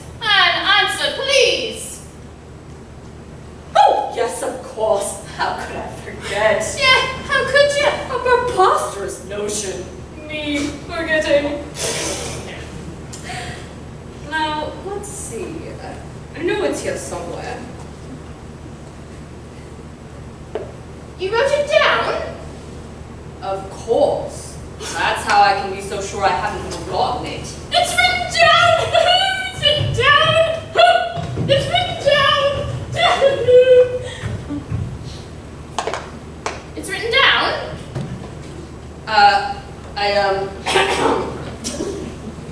Yes, I wrote it down. Yes? Because you know how good I am at forgetting. Yes? Well, class in that regard, really.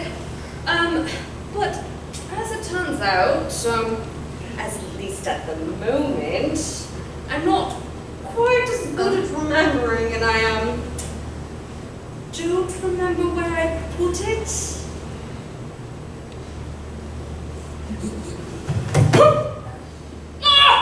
Stop! Stop! I can't take it anymore!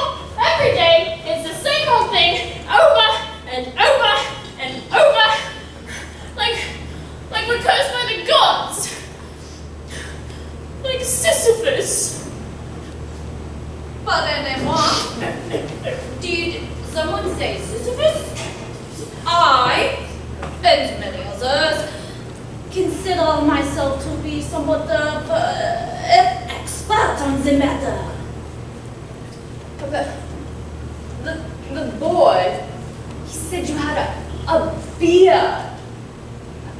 A white beard? Oh, c'est drôle. Aren't you Godot? Oh no, I'm afraid not. Well, do you know who Godot is? Ah, a good question. But perhaps a better one might be not who, but what is Godot? See, I told you. What is the question? Okay, yeah, you're being ridiculous. Actually, I prefer to use the word absurd. Allow me to introduce myself. My name is Albert Camus, and welcome. Welcome to the real world. Doesn't that usually involve a choice between a red pill and a blue pill? Come on. Enchanted to meet you, Monsieur Camus. I think I can speak for Gogo when I say we have some questions. No, we'd like to ask. No. We are not going down that rabbit hole again. You can take your whats and who's its and stick them where the sun don't shine.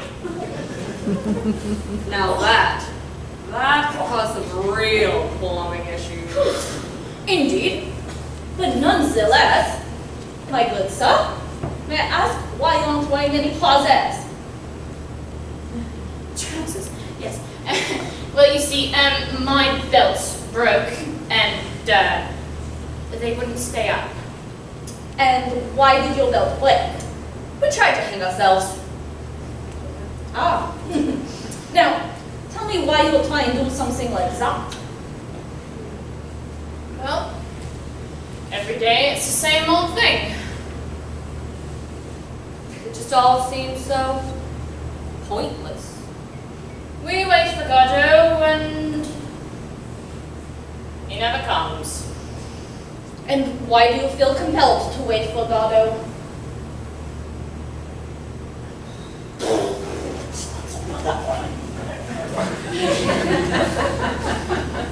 That's ridiculous.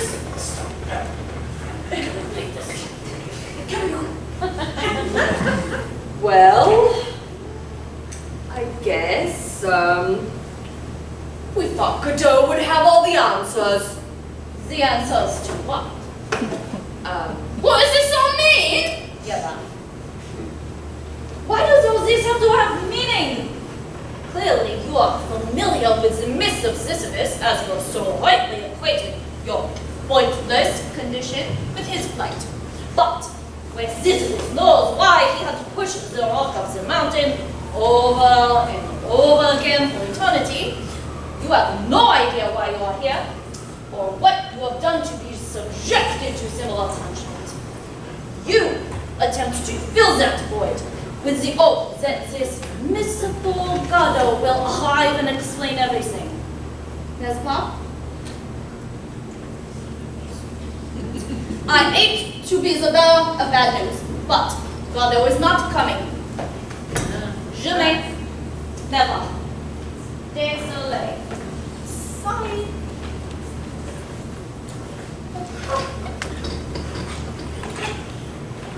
How can you be so sure?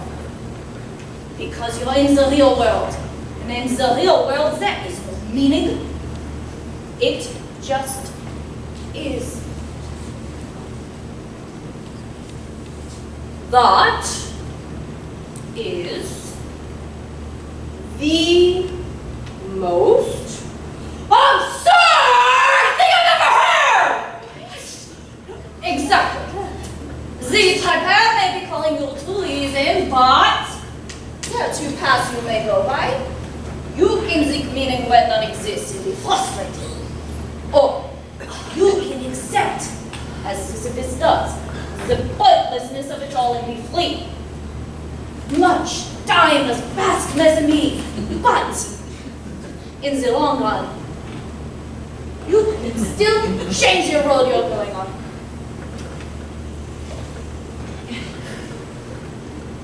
It makes me wonder. Wonder about what? Well, if Godot isn't coming, then we don't have to wait for him anymore. Maddening as it has been, waiting for Godot has been our entire purpose.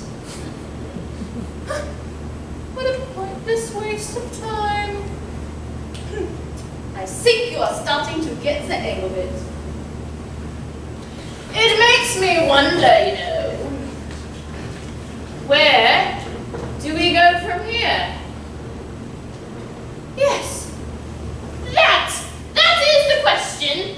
I thought we agreed what is the question? No, what, who, why, where, how, it doesn't matter anymore because we're free. Free to do what? Well, yeah, if you like, you may, yes. But what is what? What is whatever you want it to be? That is the answer! Freedom! Come on, let me. Voila, la chose. The universe is pointless, yet we are compelled to seek meaning when none exists. This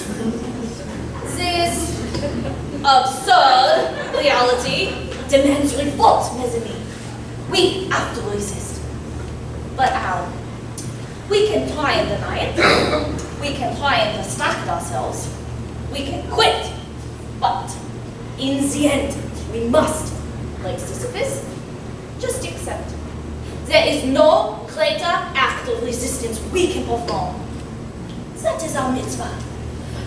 The universe may be cold, uncaring, and pointless, but that does not mean we can't be happy. We must imagine Sisyphus happy, and then we can be happy.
Whip me, ye devils, from the possession of this heavenly sight.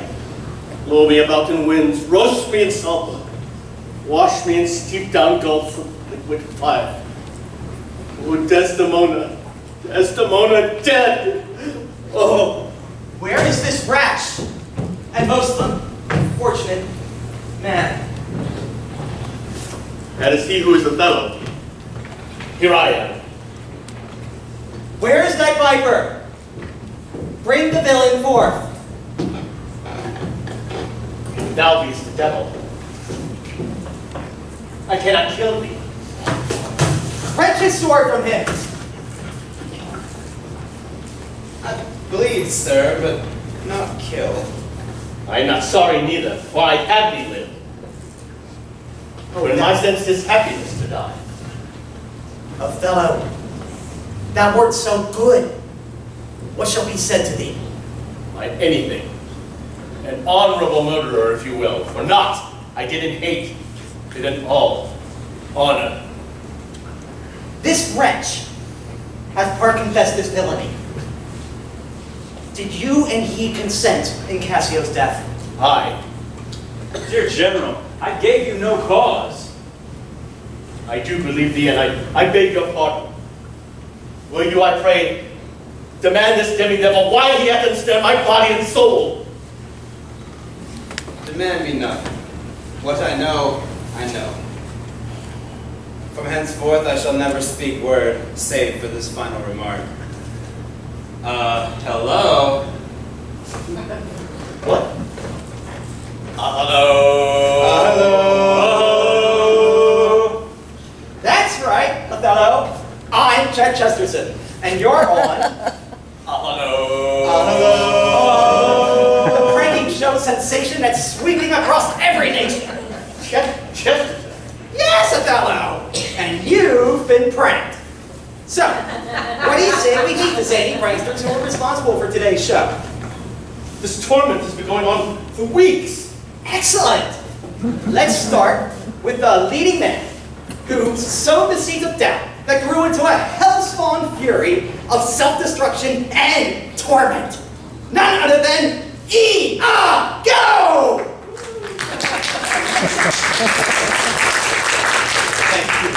Thank you. Wow. I really didn't think we could pull this off, but wow. Love you, pal. Nothing says love like psychological abuse. But I stabbed thee 2 minutes ago. Don't I know it? Should we get a doctor, maybe? You'll survive. We need to keep these introductions rolling. Now, behind every successful man is an even more successful woman! Amelia, get over here. Grazie, grazie.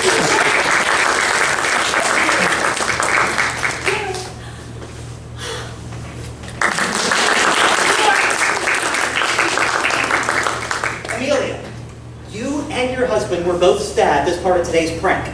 How does it feel? Not good, Chet. Not good. No, but seriously, we had a great time. We worked on this for weeks. And I've got to say, you did an awesome job, sweetie. Got the blade right where we practiced. How about you, Iago? Stabbing your wife, and then getting stabbed. Did you see it coming? Well, let me just start by saying I couldn't ask for a better group of people to pull this off, especially this remarkable woman. But yeah, getting stabbed definitely surprised me. Was it the pain? The suddenness? The suddenness, really. O's always been so calm and collected, but off the deep end he went. Yes, yes. We all saw that metaphorical belly flop off the high dive. But at any rate, why should we even think about these things when we have so much more to do? I'd like to say something. Hey, cheer up. It'll be okay. Here's a handkerchief to dry your eyes. My wife's handkerchief, but how did you come to have it? Oh, wait. Wrong one. This is yours? Or is it this one? But how? Maybe handkerchief that can be bought 10 for $1 at the bazaar. Wait, dear. I think the real one's over here. You rascal, you are too much size. Is there anything else you'd like to say to the General? No, I don't want to spoil anything, only love you, big guy. You can just feel the love in this room. I don't understand. Oh. Cassio! Don't think we've forgotten about you. Ladies and gentlemen, give it up for Cassio! You convinced me that you slept with my wife? Girl, please! Like I would waste. Oh! This! Go, wife. Surprised. Yeah. I mean, I had no idea. But Cassio, you never know. Trademark. You know, Cassio, you do you. Amazing, ladies and gentlemen. What a show! What a show! 2 big reveals tonight on Hello. Wait, what's that you said? You want more? Well, hold on to your britches. The biggest is yet to come. That's what he said. This is sweet, worthy. You better believe it. I don't know what to believe. Did I see you with my love's handkerchief? You mean this one? Yes, you swore you did sleep with my wife. Ooh, or this one? Yes, no, I don't know. This one. Oh, or this one. Or this one? Oh, why do you all torment me still? Does this mean I lay with your wife too? My wife, death done. You all claim this to be a joke, but what cruel joke comes whose punchline is too late to save the life of my Desdemona? Sweetie, the only joke going on here is you trying to pull off last summer's top like it's still in fashion. Wise lady, too kind of gesture for such a creature as you. Vile creature? It's called fashion, honey. Get some. Hashtag slang. Hashtag slay your face. With that little knife? You mean like how you hashtag slayed your wife? My wife, dead. And so too shall I be for my actions. Well, not before the biggest reveal of the night. Right after these commercials. Or maybe right now. Now, Othello, before you go all Cleopatra in the situation, let's introduce the prankster without whom today could never have happened. Again, it's been weeks. The Sultan of the setup. Sid Rodrigo. The Pope of pranking. Oh, Montana. Who? The one. The only. The menace from Venice. Desdemona! Desdemona, my alpha and my omega, my beginning, my end. Dead by these hands. Oh, holy sugar, honey, iced tea, but how? I did slaving with my hands. No! Oh, no! Please! No! I'm dead. Brilliant! Absolutely brilliant! I think it's safe to say that we were all quite impressed with your performance this evening. Deane, you almost had me cracking up, dying, then coming back to life with me in the room. Seriously, folks, the script has Othello kill Desdemona, then she pops back to life, only to die again a few lines later. Go figure. Do you have any idea how hard it was to keep a straight face? Well, couldn't have been much harder than playing dead with your husband carrying on. Oh, Desdemona, Desdemona, dead! Try playing dead next to you while your husband carries on like that. He stabbed me, and I didn't break. Poor baby, like no one else got stabbed. Princess, please, who didn't get stabbed in this prank? That reminds me, where's Rodrigo? Get him back here. Yes! Rodrigo, come on out here with us. I'm pretty sure I actually killed him. When my baby commits to something, he commits. To murder, apparently. You all are too kind, really, too kind. But enough about me. What about the man of the hour? Yes, Othello. What do you have to say?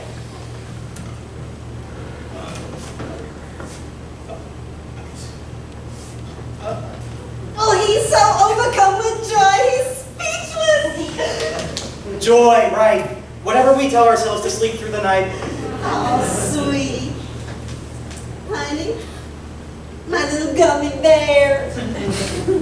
Othello, we watched as you choked your wife to death, and then you stabbed your best friend. Then we've seen your best friend stab his wife, and now we found out that he's probably killed a guy. Let's get our legal people on that one. Wait, don't forget about Cassio. Right. I also stabbed him. Right, there was also Cassio. His thrust left a mere flesh wound, but my Armani of animal! Undeniably fierce, but fabulous. Now, is that all, Iago? Or would you like to add another name to your list of stabbing victims to make it an even 4? Only yours if you keep up the attitude. Kidding. Really. Othello, how does it feel to be pranked? Why? He wants to know why. Because it's your birthday!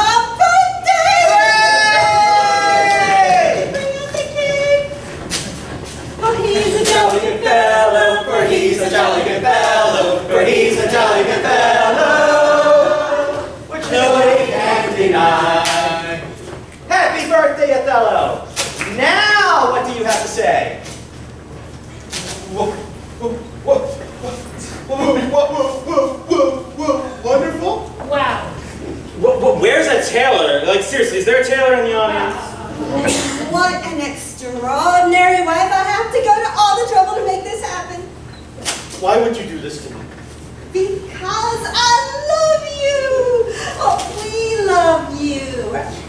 Remember what you said the night we eloped. How boring your life was before you met me, and how worried you will you lead a boring life again. Now, what promise did I make to you? That our love would never be boring. So, with your birthday coming up, I wanted to do something fun and adventurous, and like divine intervention. I received this letter from my cousin, and we're on telling this very funny tale about this prank these two families pulled on their teenage children, costume masquerades, and forbidden this, banishing that, and making you think they weren't allowed to see one another, when in fact, these two families have been planning for those two to be wedded since before they could walk. You guys responsible for that one too? Legally, I'm not allowed to discuss other clients. How did it end up? Let's just say, not well. Well, reading those silly letters from my cousin gave me this great idea of playing a prank on you for your birthday. And I knew I couldn't do it all by myself, but all your friends, Iago, Emilia, Cassio, BT Dubs, heard your big reveal earlier. Amazing! Oh, they all love the idea so much and agreed to help. I mean, how could you possibly say no to this face? Besides, you're always complaining about how boring everything is. It's not so boring now, is it? With a wife like me and friends like these, who needs enemies? Your life will never be boring again. Imagine what we'll do for your next birthday, the big one. I can hardly wait. Oh, but no more with all this talk about me when today's party is all for you. All for me. All for me? Well, it's not like we do this for ourselves. Well, actually, I was probably going to kill Rodrigo sooner or later. That's not the point. I'm sorry. Let's move on. We wanted your life to be interesting, you know, to be exciting, to not be boring.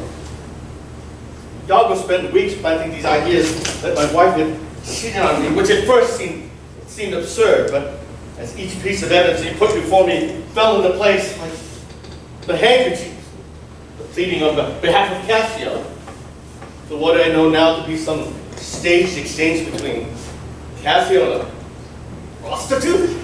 Woo! The girl is terrifying.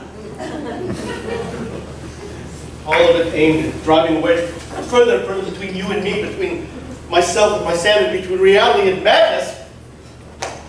You planned all of this? Believe me, it was not easy. How could you drag me to hell and say that you love me in the same breath? Looks like somebody's being a birthday diva. Ooh, what? Can I say diva with them? It's not like there's anything wrong with being a diva. Diva. Birthday diva. I keep saying diva. Diva. What is wrong with me? I don't know, honey. Please forgive any microaggressions I may have inadvertently committed. Go. My truest, my most trusted friend. How could you betray my senses and leave me at my wit's end like this? Because you slept with my wife, making a cuckold of me, and I ain't no cock! I'm kidding. Really? Be careful with that knife. It's quite sharp. Oh, I know my way around a blade.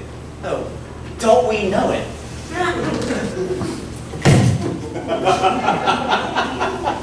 Oh, the look on your face. Priceless. Who wants some cake? Oh, first piece has to go to the birthday boy. Here you go, birthday boy.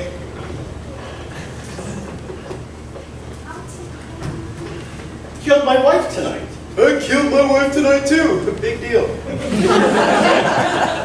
my little party pooper? Is it you? Are you my little pooper? Well, you're the cutest little pooper, aren't you? Yes, you are. Yes, you are. Eat some cake. After all, we had everything under control. Everything went according to plan. No one got hurt. Well, Rodrigo is dead. What if I stabbed you? There were no knives in the bedroom. Had it covered. Now, stop being such a fuddy-duddy and eat your cake. I was going to kill myself. All right, sweetie. It's your party and you can cry if you want to. I'm enjoying some cake. Let's do it. I was going to do it. I mean, what else did I have to live for? My loving wife dead. My mind wrecked from all the lies and deception received from my friends, my confidants. I was all alone in the world. Separated from everything that meant anything to me. Separated from myself. Separated from reality. What difference would it make if I was separated from life? I have a feeling you might have a speech prepared. Soft a word or two before you go. Something tells me this is going to be more than a word or two. Yes, I've done the station service and they know it. Get comfortable, folks. No more of that, I pray in your letters. When you shall be unlucky teetotally, speak of me as I am not extended. You mind if we eat while you... Or sit down, not in malice. Or we can wait. Then must you speak of one that love not wisely, but too well. Of one not easily jealous, but being wrought. I do apologize, but we are running short on time. Could you possibly move this along? Bless you. Oh, okay, let's see, okay, state some service. No, unlucky deeds. You said that. Okay, yes, one not easily jealous. And that. Yes, okay, here we go.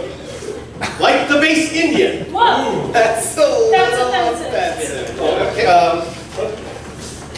malignant tears of thirst, determined Did Richard Spencer write this or something? transduced the states, blah, blah, blah. I took by the throat the circumcised dog. Good night, everybody. And smote him thus, and at which point I was going to stab myself, and never mind, it was stupid. No, it was quite good. Thank you for sharing. Really? I have more if you want to hear it. No! Well, yes, I guess you're right. This is a party after all, and well, thanks for letting me share. I actually feel pretty good right now. Yeah, well, we're really glad you got that off your chest. You went a little alt-right there, but looks like you're in better spirits, so... Oh, can you imagine? Cassio sleeping with my wife? I know I can. Indeed. Now, can we eat cake? Yes. Let's have cake. I would love yours. So, have cake. This cake is delicious. Where'd you get it, Deane?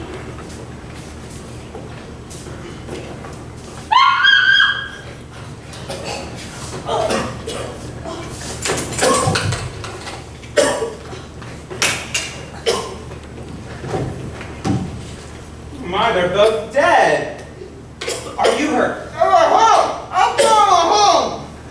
For henceforth you shall speak no longer, story. We need a doctor for these people.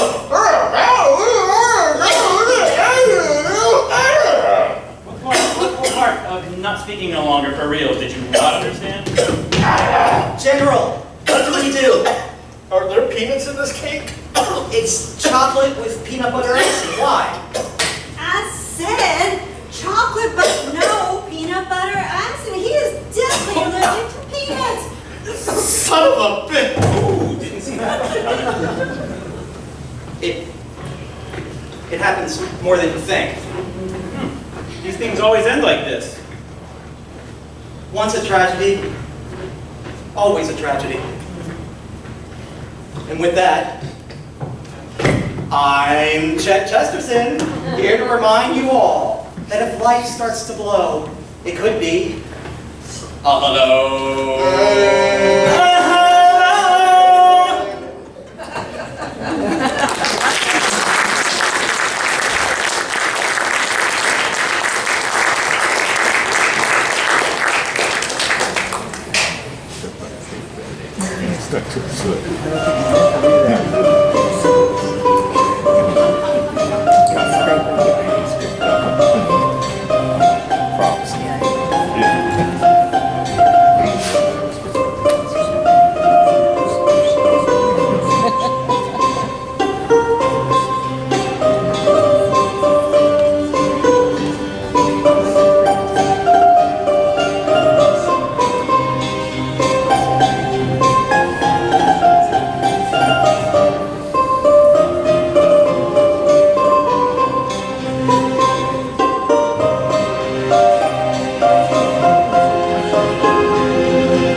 Where are you? There's nobody here. His old uncle is forever asking for Constantine, and can't live without him for an instant. He dreads being left alone. This is a wild night. This storm has been going on for days. The wave on the lake are enormous. It is very dark in the garden. You know, I think that old theater ought to be knocked down. It is still standing there, naked and hideous as a skeleton. I thought I heard a voice weeping in there as I passed it last night. What an idea. Come home with me, Masha. I should spend the night here. Do come, Masha. The baby must be hungry. Nonsense. Matriona will feed it. It is a pity to leave him 3 nights without his mother. You are getting too tiresome. You used to sometimes talk of other things besides Om and the baby, Om and the baby. This is all I ever hear from you now. Come home, Masha. You go home if you want to. Your father won't give me a horse. Yes, he will. Ask him. I think I shall. Are you coming home tomorrow? Yes, tomorrow. OMG. This conversation is so boring. You are so boring. This play is so boring. Play. What play? Haven't you been paying attention? We just started Act 4 of the Seagull with a minor character. So far, not much interesting has happened. And this is supposed to be a comedy. Chekhov said so. Not very funny if you ask me. I think we can do better. Well, I would explain the stuff Seagull right here. But I don't understand the rest of what you're saying. I'll get these people up to date. And you, listen. Maybe you'll learn something. People. What people? Will you shut your pie hole? This loser here is my husband, Simone. He's a teacher. I can't imagine how his students stay awake. He is crazy about me. But I married him to get my mind off my true love, Constantine. Constantine's a writer. He really wanted to be a great and original playwright. But he's still dreamy. Who are you talking to? What, my chopped liver? Maybe. Anyway, here is how it all lines up. Simone loves me, I love Constantine. Constantine loves Nina, a wannabe actress who used to live next door. Nina loves Boris, a famous writer. Boris loves Irina, Constantine's mother, and a famous actress. Oh, and I'm Masha. My parents and I take care of this country estate for Irina's sick older brother Peter. My papa Ilya loves my mama Polina, but she loves Peter's doctor Yevgeny. Got it? There will be a quiz later.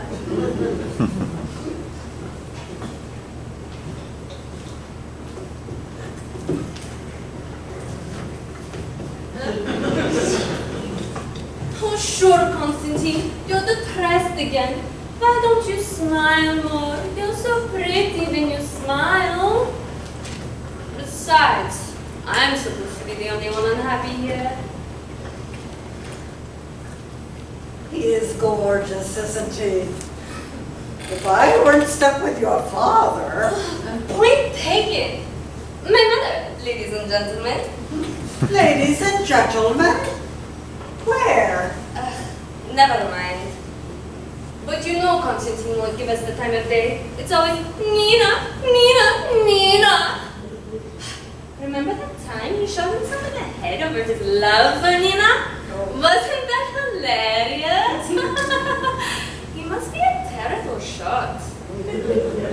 Anyway, why are you here?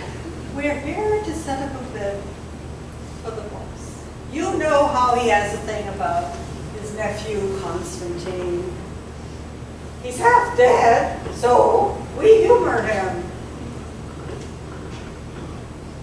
Well, Peter, you've had a good run, but you know, death is inevitable. Thanks for reminding me. Yevgeny, I don't know why I keep you on as my doctor. You think tonic water is a cure for everything. Well, it's cheap and you don't have any health insurance. But there's no reason for you to fear death. You've had a good life, an extremely boring one, but good. And since you don't believe in an afterlife... Danny, I would die for you. For a comedy, we sure do talk continually about death. I have a feeling this play is not going to go well. We'll see about that. I could tell a doctor joke. Or maybe that would lighten things up, eh? All right. Let's hear it. Good luck. Doctor says to patient, I have some bad news and some very bad news. Patient says, give me the bad news first. The doctor says, the lab results came back. They say you have 24 hours to live. Patient says, "Boscia moi, what news could be worse than that?" Doctor says, "I've been trying to reach you since yesterday." Thanks, Doc. That helped immensely.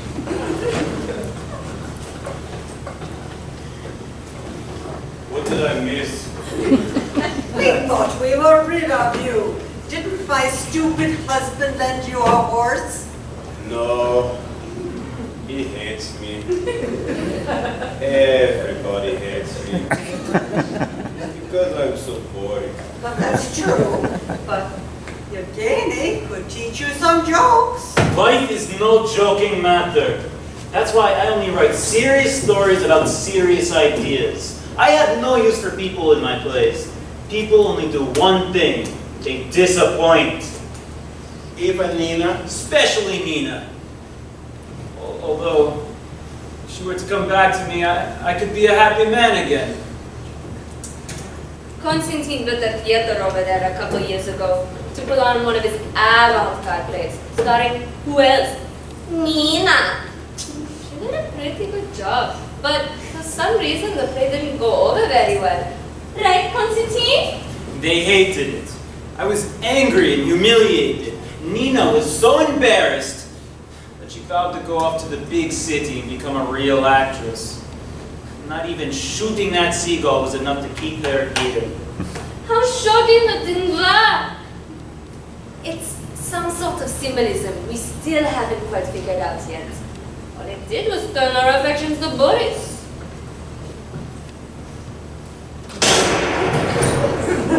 What is the matter with you? Why do you keep doing that? I don't know if you've noticed, but I'm not quite right in the head. I blame Nina. It's lucky you're such a lousy shot. You just winged it. Simon! You just almost made a joke. Really? Maybe that's not for you yet. I was just winging it. Even better. Well, don't you want my opinion? After all, I am a veterinarian. Fake job, what? You'll be fine.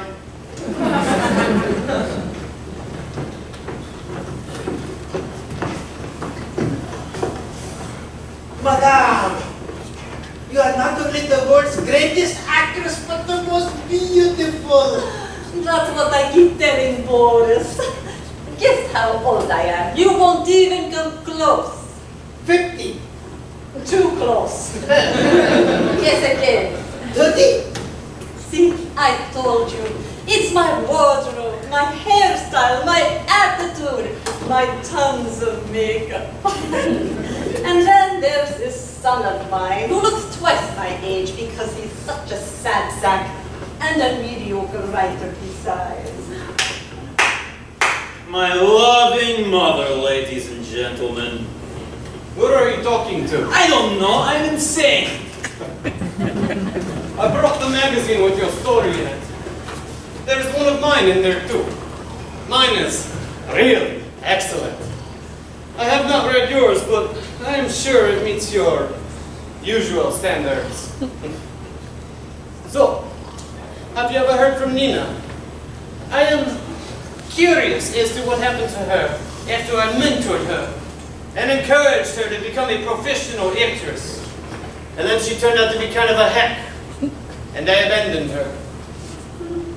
Well, actually, I've been sort of stalking her for the past 2 years.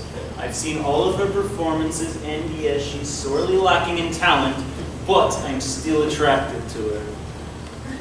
She still writes me, you know. She tells me how unhappy she is. She signs the letter to Seagull. Are you going to shoot her too? By the way, I saw her hanging around here the other day. Really? So this might work out after all.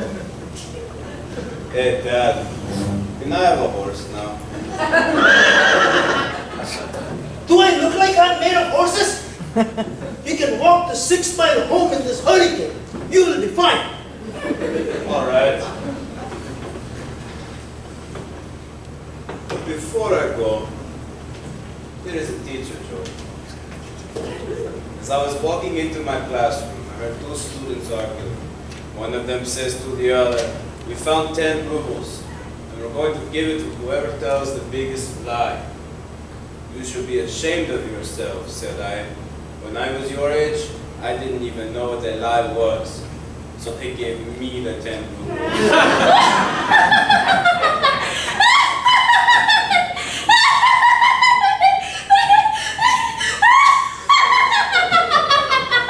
So you do have a sense of humor. Maybe there's hope for our marriage yet. Who wants to play a game? That way we can kill some time before dinner and we won't bore each other to death. Did I say death? Oh, and kill? Well, usually we play Lotto, but that's so dull. How about something more fun? Like Cards Against Humanity? That hasn't been invented yet. Then we'll make it up as we go along. Darlings, did I tell you about my greatest triumph as Hamlet in St. Petersburg? I dare say I added new depth to the character. And my sequin trousers were quite the hit, you know. It is what we have come to expect of you, my lord. But it is unfortunate that your son shows such little writing talent. I tell him how popular he is, but that is a lie. Most people cannot understand what in the world he is saying. I can. I admire his writing. But then I am a doctor. I've actually never read his drivel. I'm too important for that. So how do you like this seagull? I took it to the best seagull taxidermist in town and had it mounted to your specifications. I asked you to do that. I must have been even more drunk than usual. Now it's all coming back to me. Back at the end of Act 2, Boris said to Nina an idea for a short story. A young girl grows up on the shores of a lake as you have. She loves the lake as the Goldens do, and is happy and free as they. But a man who sees her chances by, and he destroys her out of idleness, as this girl here has been destroyed. I wasn't there, but I hear things.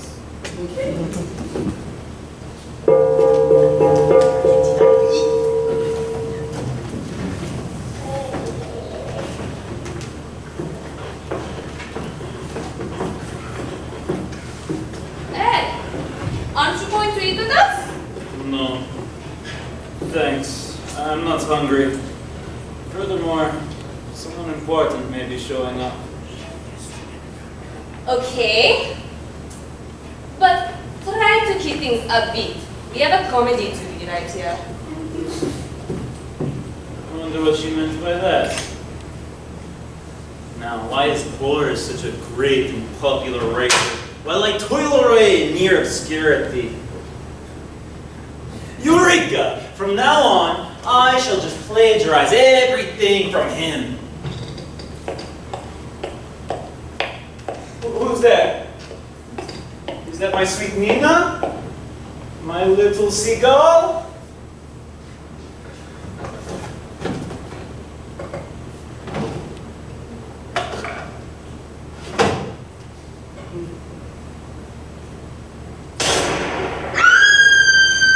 Oh my God, Nina! I'm so sorry. I just said seagull and I got triggered. Don't worry. It's just a flash wound. Anyway, yes, I'm back. I've been sneaking around because I'm embarrassed of my failures as an actress. But even though my former mentor / lover, Boris, is 10 times the writer you'll ever be, something drew me back to you. I will never forget how it all started out there in your little mention theater. Into a lie. Do you remember the lines? Of course! All men and beasts, lions, eagles, quails, stag, horned geese, spiders, silent Fish died and dive at the waves, starfish from the sea, and creatures invisible to the eye. In one word, life! All life, completing the dreary round set before it has died out at last. 1,000 years have passed since the earth last bore a living creature on its breast, and the young happy moon now lights our lamp in vain. No longer are the cries of swords heard in the meadows, or the drones of lions. No, that was just atrocious writing, wasn't it? The worst. But you know, we make a good team. Nina, I've had a revelation. I know what I need to do. Me too. Quit acting and become a doctor instead. Between us, we can make the story go any direction we choose. I think we've already started. For one, I'll never shoot myself again. I mean, what a downer ending that would be.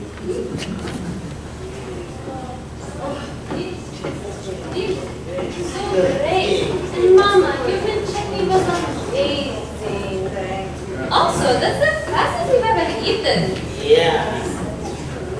Well, there they are. Together again. Just as I got old. You know I'm jealous, Nina. He's a really quick catch. I stole a horse. And I've been home and back. The baby is fine. Aren't you proud of me, honey? Yeah, I am. Sorta. Oh, come here, you big galoot. It looks like my son has made a good choice for once in his life.